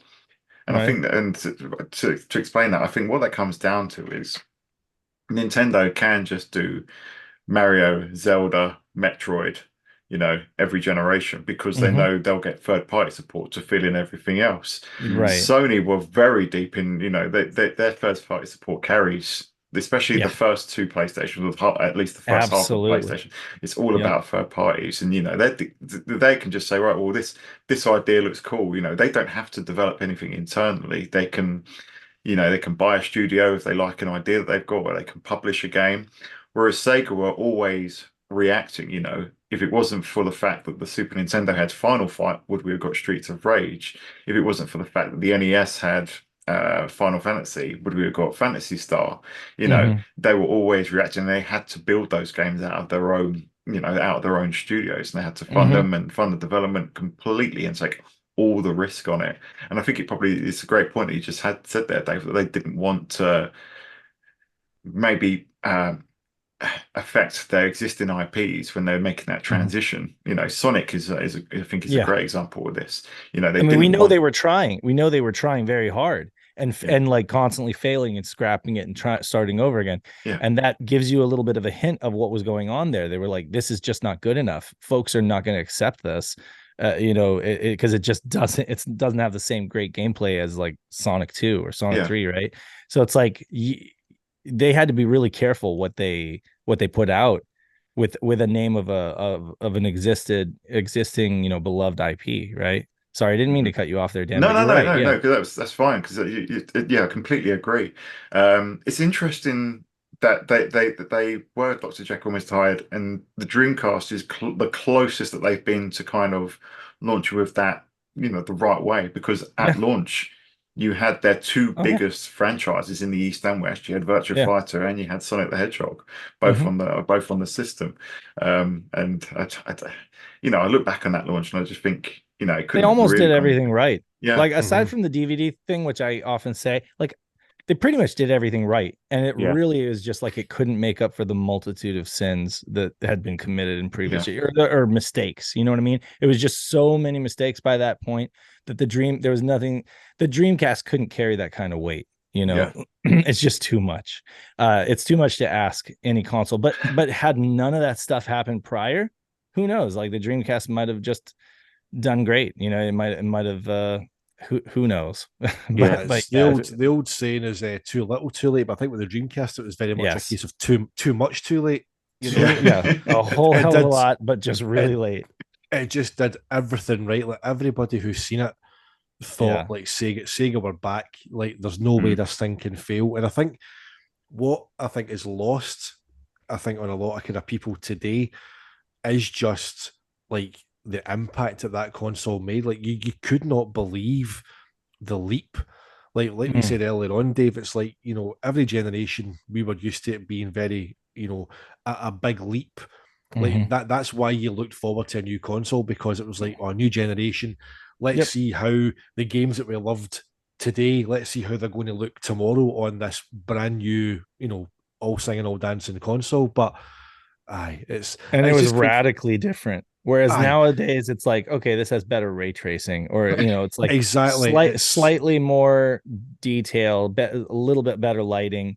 But and it's like, and you realize, as you do realize how much compute power goes into like making that lighting incrementally better, but at the same time it just doesn't hit as the same way as like blocky 3D games and then like Crazy Taxi or whatever, or Code Veronica. Always look at the comparison I always give is like, you look at Solid Snake's face on Metal Gear Solid, that's 1998, and it's like 2 pixels for his eyes, a couple of pixels diagonal and along for his nose, and then a little line for his mouth. And then you've went from that to like 2 years later, you've got Shenmue. Like you've got like Landy walking across the floor, his clothes are creasing, his eyes are scanning the scene, he's got individual fingers. To be fair, it's insane. What Metal Gear Solid though did was it brought like cinematic gameplay. That's my favorite. With the helicopter with the chopper and the rumble motors. Set the controller on the table, and it would be like, Colonel, what's a Russian gunship doing here? And all the cutscenes going into like widescreen, like it just, it was like cinematic gameplay for like that was my first memory of like, wow, this feels like I'm playing a movie, So how emotionally involved did you get whenever like Sniper Wolf was like shooting Metal? You're like, come on, man, get out there and save him. It's like absolutely you did, but Tom, the fact that you're wearing a Half-Life hoodie. Is I don't know if you did that on purpose or whether it was kind of quite that's calculated, by the way. Yeah, thank really you. Nice. Thank you very much. At the start of the show, we talked about Deep Fear not getting the release on the Saturn. In the US, it was like they decided it's done, but we're not going to go ahead with it because it would be financially unviable. And Tom brought up the point about the Dreamcast not only being this arcade powerhouse machine, but a small PC. Half-Life on the Dreamcast, there's builds out there. I've got one in the GDMU, and despite the control setup, it plays phenomenal. The bugs on there that the save file just gets bigger and bigger, so it's very difficult to play through. But like it's despite the lack of a second stick, it uses like A and Y. So the 4 buttons A, B, X, Y act as a second D-pad. Why did Sega do that? Like that, that's the thing I'll never understand. Like the Dual Shock was already out, right? Like the dual analog and the Dual Shock had already dual been analog out. was 97.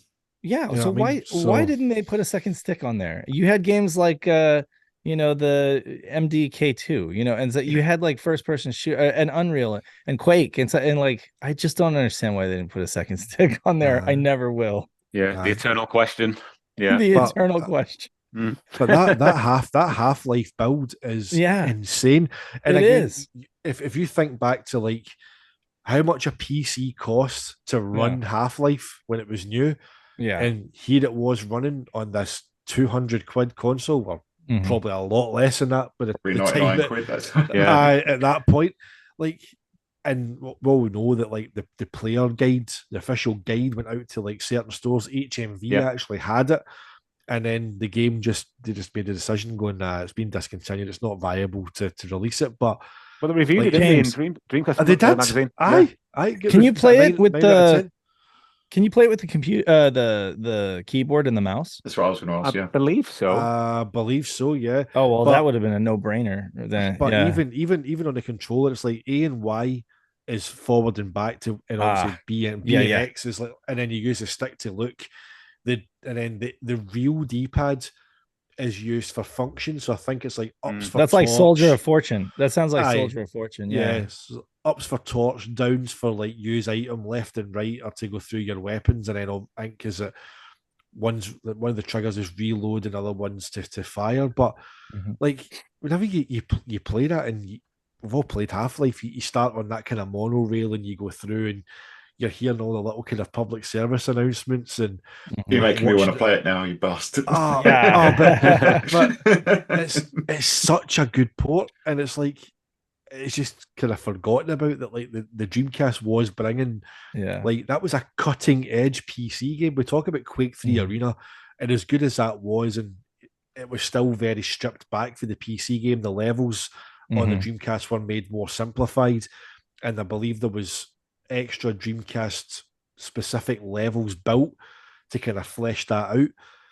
But this was a full cutting edge PC release, story, animation, like voice acting, like everything about it was in there.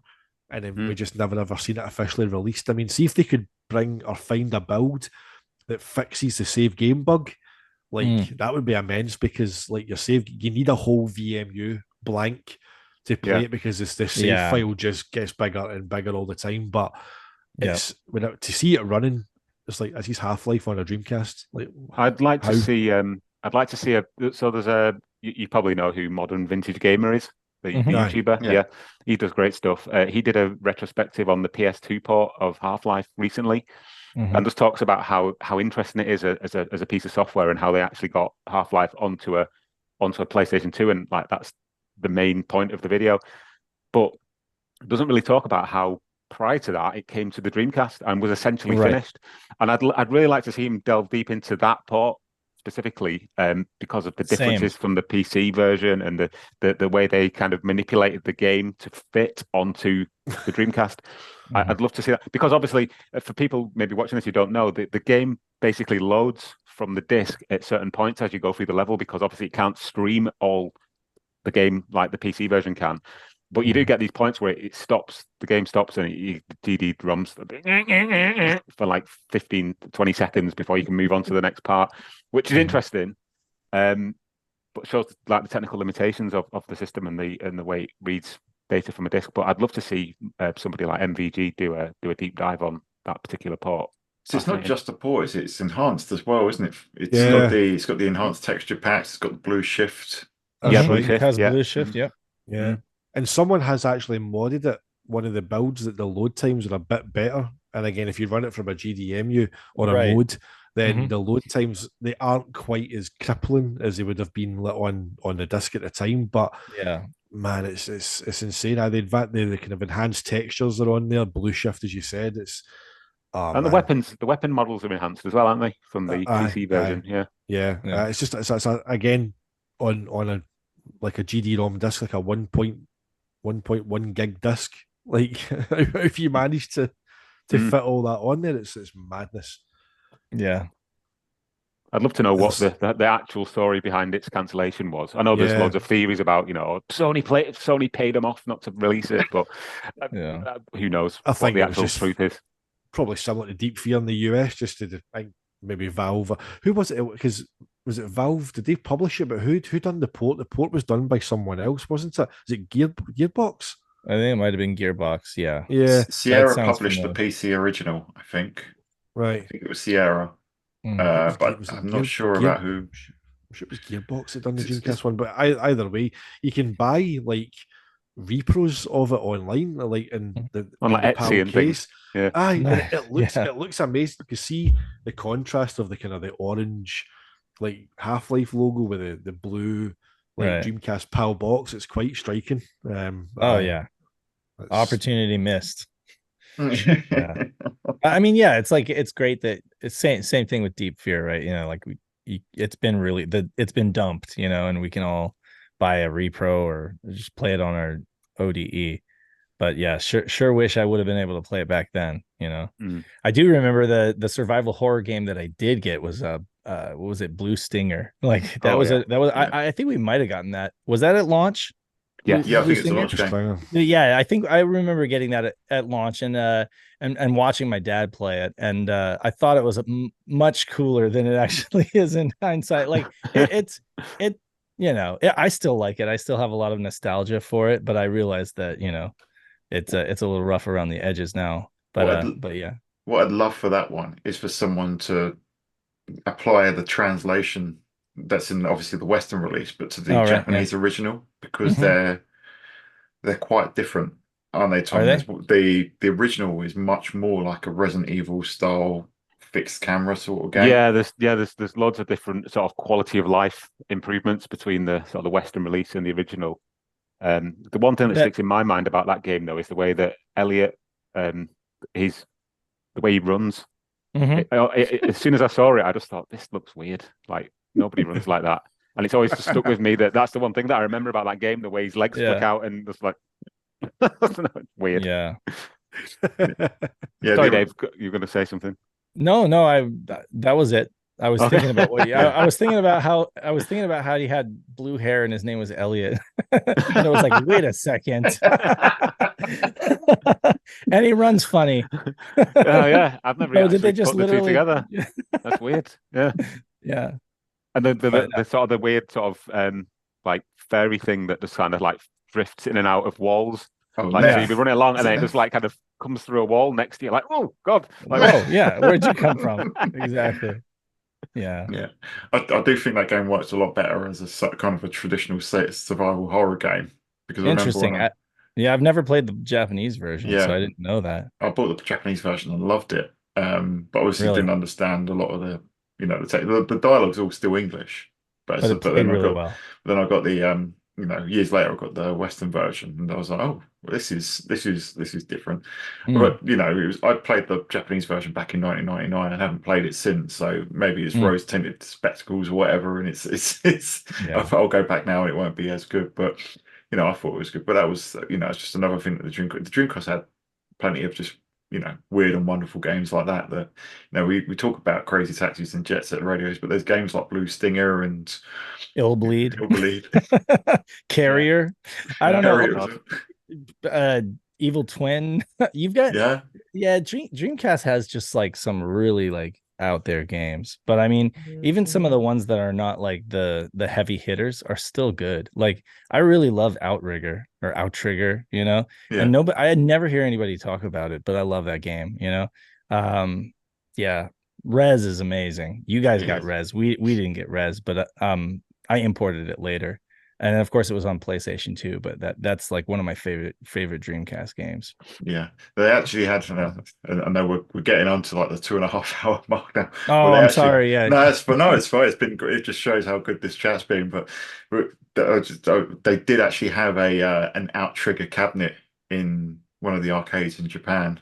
And that was awesome because I think playing it with the kind of the stick and controls and everything, it's quite a different experience to playing it on the Dreamcast, which is how I've experienced before. But I've never seen one in the flesh before, so that was I've never really seen one cool. either. Yeah, but you know how on our previous cast with Mel, we were talking about like the visual character of each console, how like you could pick out in a police lineup, you could pick out a PlayStation screenshot, a Saturn screenshot, or an N64. You just know from looking at the gameplay what console it is, because they each have their own like distinct visual style, their visual language, right?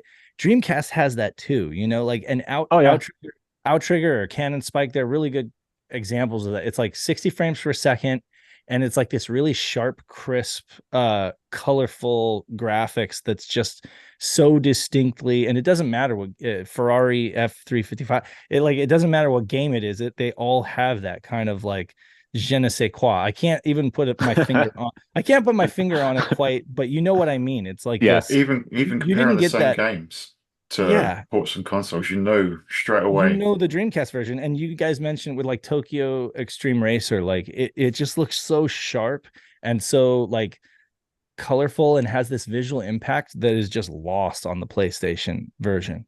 Crazy Taxi on PS2 is another great example. Just like they've just sucked the color out of it, like and the cabs for some reason they feel a lot heavier on the PS2 version compared to the Dreamcast. Like the Dreamcast version is just so vibrant.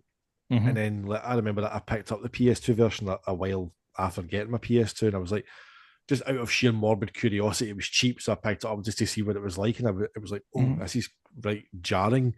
Like the difference between it, it's like the games that were made for Dreamcast when they were on Dreamcast, it's like they had to be paired with that system.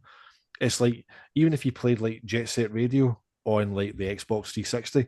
Mhm. Like it was the HD version and it looked great, but it didn't.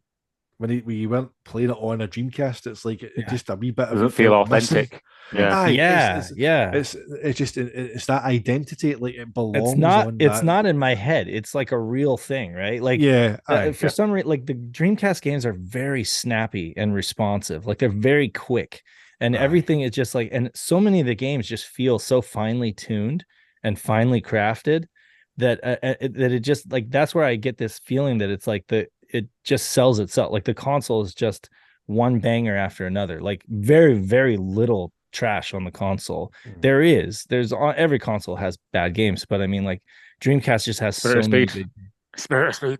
Yeah. Spirit of Speed, among a few others. Yeah, but yeah, that's true. That's true.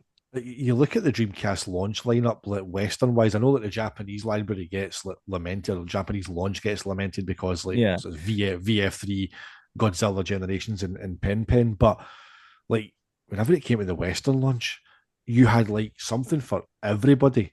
Like, and I think we spoke about it as well on here. Like VF3 was like a big deal in Japan at launch, and it was a 1-for-1 kind of seller. But when it came out, it was a launch title in Europe, but the US didn't get it until 2 weeks after launch. Or was it the other way about? I know one of the regions got it, but either way, I think we got it 2 weeks after. Aye, but it was like it was still alongside Soul Calibur and Power Stone. So it's like the poor thing never stood a chance in the West, like because like again, like, everybody remember. I think Soul Calibur's like everybody's Dreamcast GFK moment. Like everyone remembers where they were when they seen Soul Calibur. It's so flashy. Like, how do you stand up to that? And when did DOA 2 come?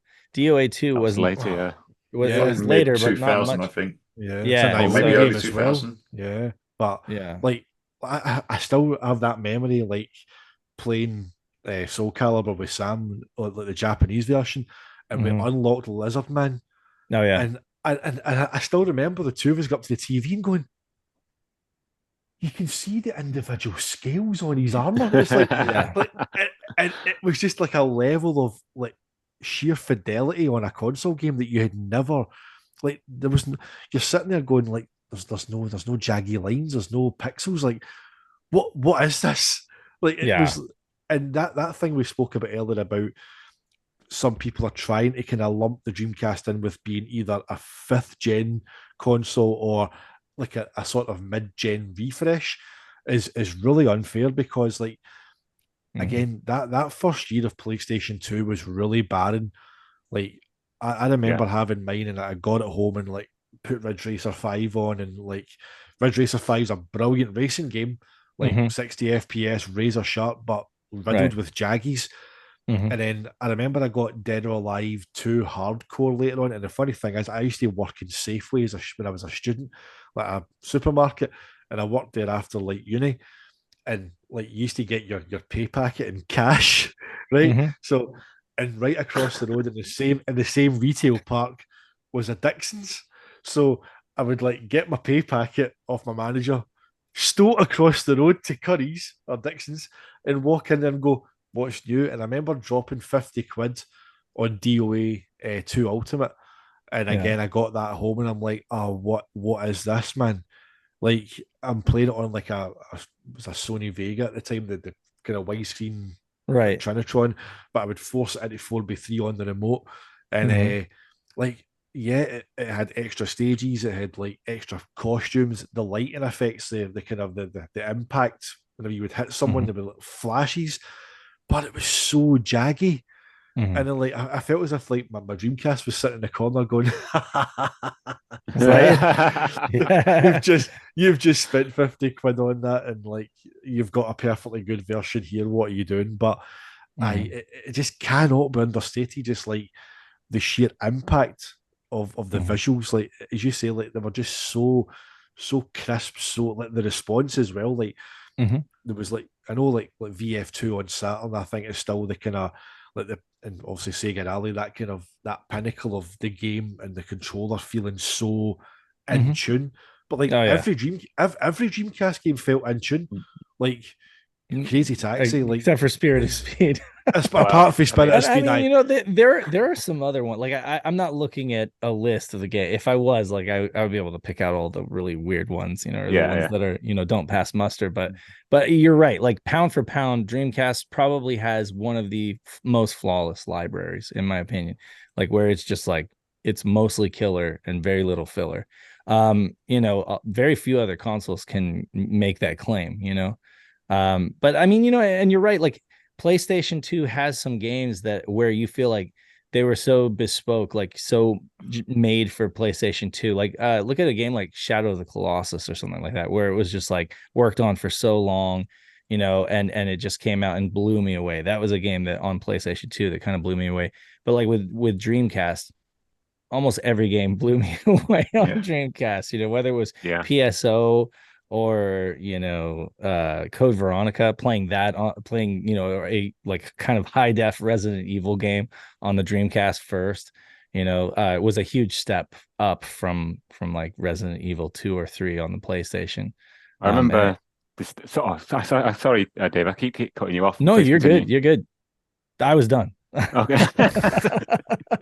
I just on this topic, I remember one of the key moments for me, just realizing how awesome visuals were on the Dreamcast was NHL 2K. Yeah. The replays, you can zoom right into the action. You can zoom literally right into the puck, and it's got the NHL logo on the puck. And it's got the around the edge of it. You've got the texture view. And I was just like, oh my god! And then as you zoom the camera into the puck, the camera sort of passes through the ice hockey players.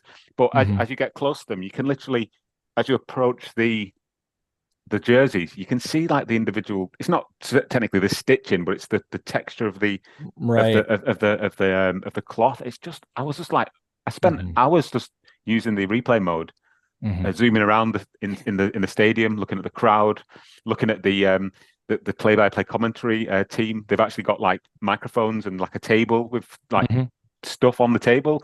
I was like, this level of detail is unbelievable. You know, the way the ice like flicks up from the skates. Oh, it was amazing. It's easy to take all of this for granted now, but like back then, it was literally mind blowing. Yeah. Like I you know, I don't know what would be a good analogy for younger generations now to like compare it to, in terms of like something that would blow your mind, you know, in video games nowadays. I'm not sure that there is. I don't think you get that sort of jump anymore, do you? You know, you're basically born into, like, you know, if you're even 20 years old, you're like born into all of this and it just exists around you. You've never really known anything different. But like, yeah, we were fortunate enough, I guess. I'm putting a silver lining on our age to come from a time where it was like NES, you know, simple, or even Atari. Like our first console in my household was an Atari 2600, although I was like 4. But basically remembering when game graphics were just so simple and just watching the evolution, and get into like 3 dimensions and you know, that was the most seismic leap that we've ever. I mean, I guess VR maybe, or augmented reality might be similar.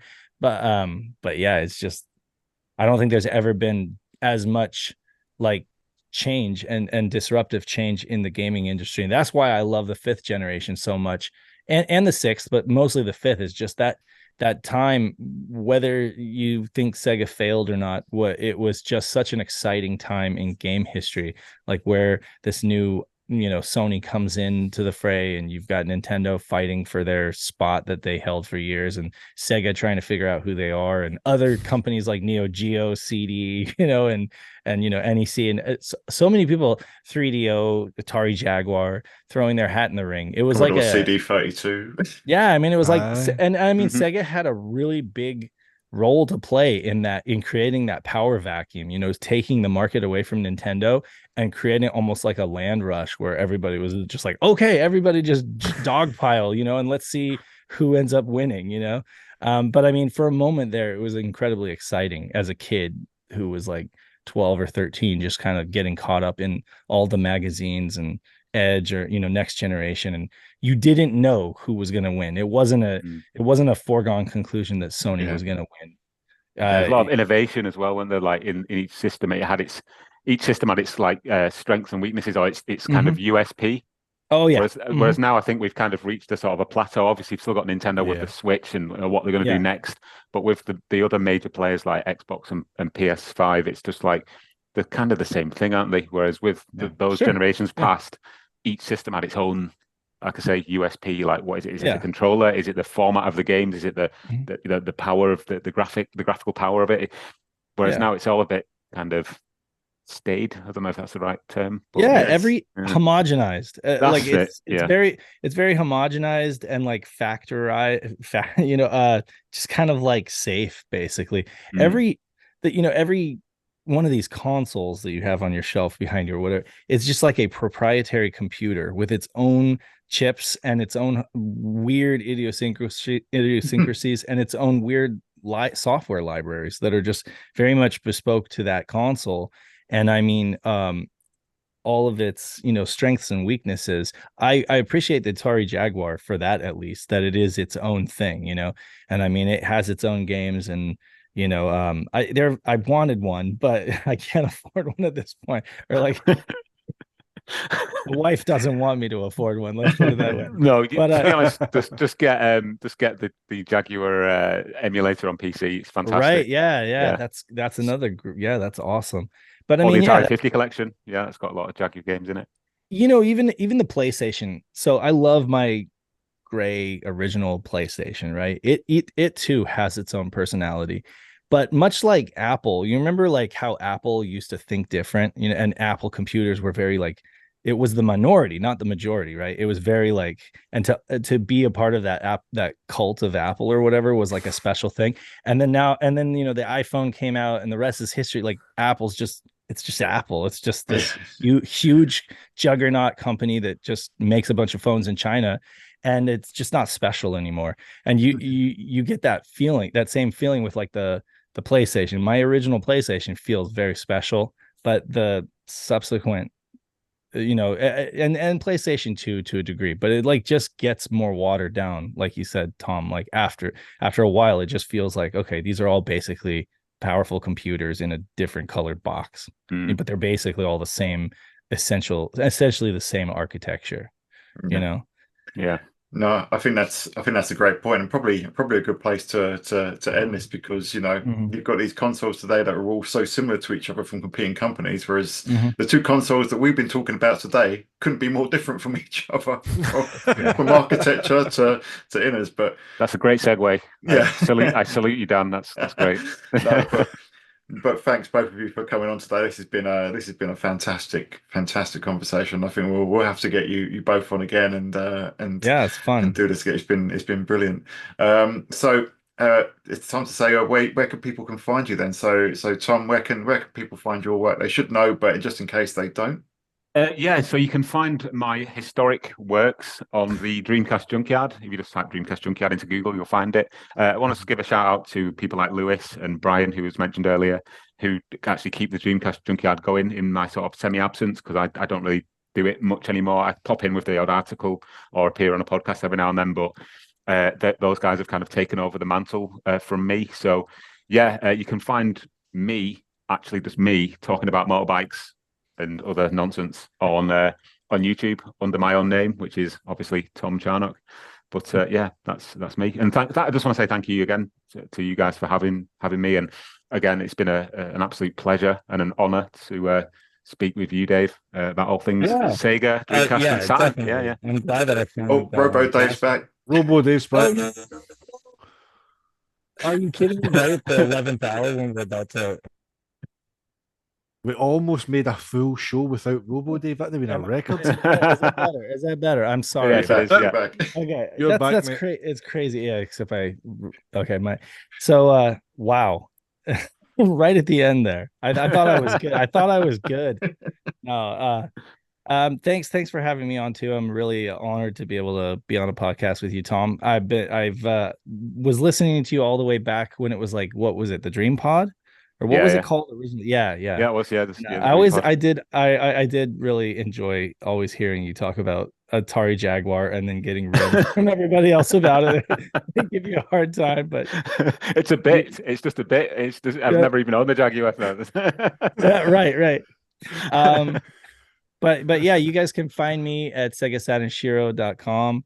And I want to shout Pat and Peter and Dan Thrax and Nick, Broadway, Pandemonium, and Ben and all the other folks that help out with Shiro and make it a great site and a great YouTube channel. And every Friday we stream, we do Shiro Show Live. We talk about Saturn news, so you can catch us every Friday. That would be 11 p.m. UK, or that's 6 p.m. Eastern, 3 p.m. Pacific. But yeah, so thanks to the Sega guys, both of you, James and Dan. Love you guys, and also congrats on 5,000 subs on your right. Didn't congrats. You? Yeah, thank you. That's huge, and very, very much deserved. You guys do great work, and so kudos. No, thank you very much, and thanks both for coming on. And we couldn't do any of this without our viewers, our listeners. Thanks so much. And for anyone that's watching, thanks so much for tuning in. If you want to support us, you can hit like and subscribe, or if you want to be extra mega, you can become a member, which starts at just as little as 99p. And James, do you want to give our shout outs to those who have supported today's show? Yep, certainly. So, premium members, we have Andy Mackey, Sega Saturn Lad, we have G-Man, we have Stiff Peaks, I Am Mikowski, Craig Williamson, we have Resident SD, we've got P-Wall, Tom Thumb, and Peter007, and of course, our good friends at Sega Saturn, Shiro. So, thank you very much to all of our members and subscribers. And if a membership isn't your thing, that's not a problem. We appreciate your support in liking, sharing, and subscribing, tuning into the pod and the short video. So thank you very much. And just to finish off as well, Tom, Dave, amazing. Thank you very much for coming on. It's as I said earlier on, it's quite surreal that you guys, legendary podcasts, and guys that have been doing this for so long that. We're bringing you together. We've been doing the podcast wise for 4 years this month, but only been the the YouTube channel since October 2022. So, Dave, you always say it's all about community. So I think it's pretty amazing that we've got Shiro, Junkyard, and Sega guys on one podcast. So, absolutely amazing. Great chat. I can't believe we've been going for 2.5 hours. It's just flew by. So, no, thank you very much to both of you for taking the time out, and for, Tom getting up mega early, Dave staying up mega late to make it work. So thank you guys. Yeah, absolutely. definitely. Double for me. And we'll definitely do this again. So until next time, we'll see you on the Sega side. You must play Sega Saturn. You must. Sega. Nice.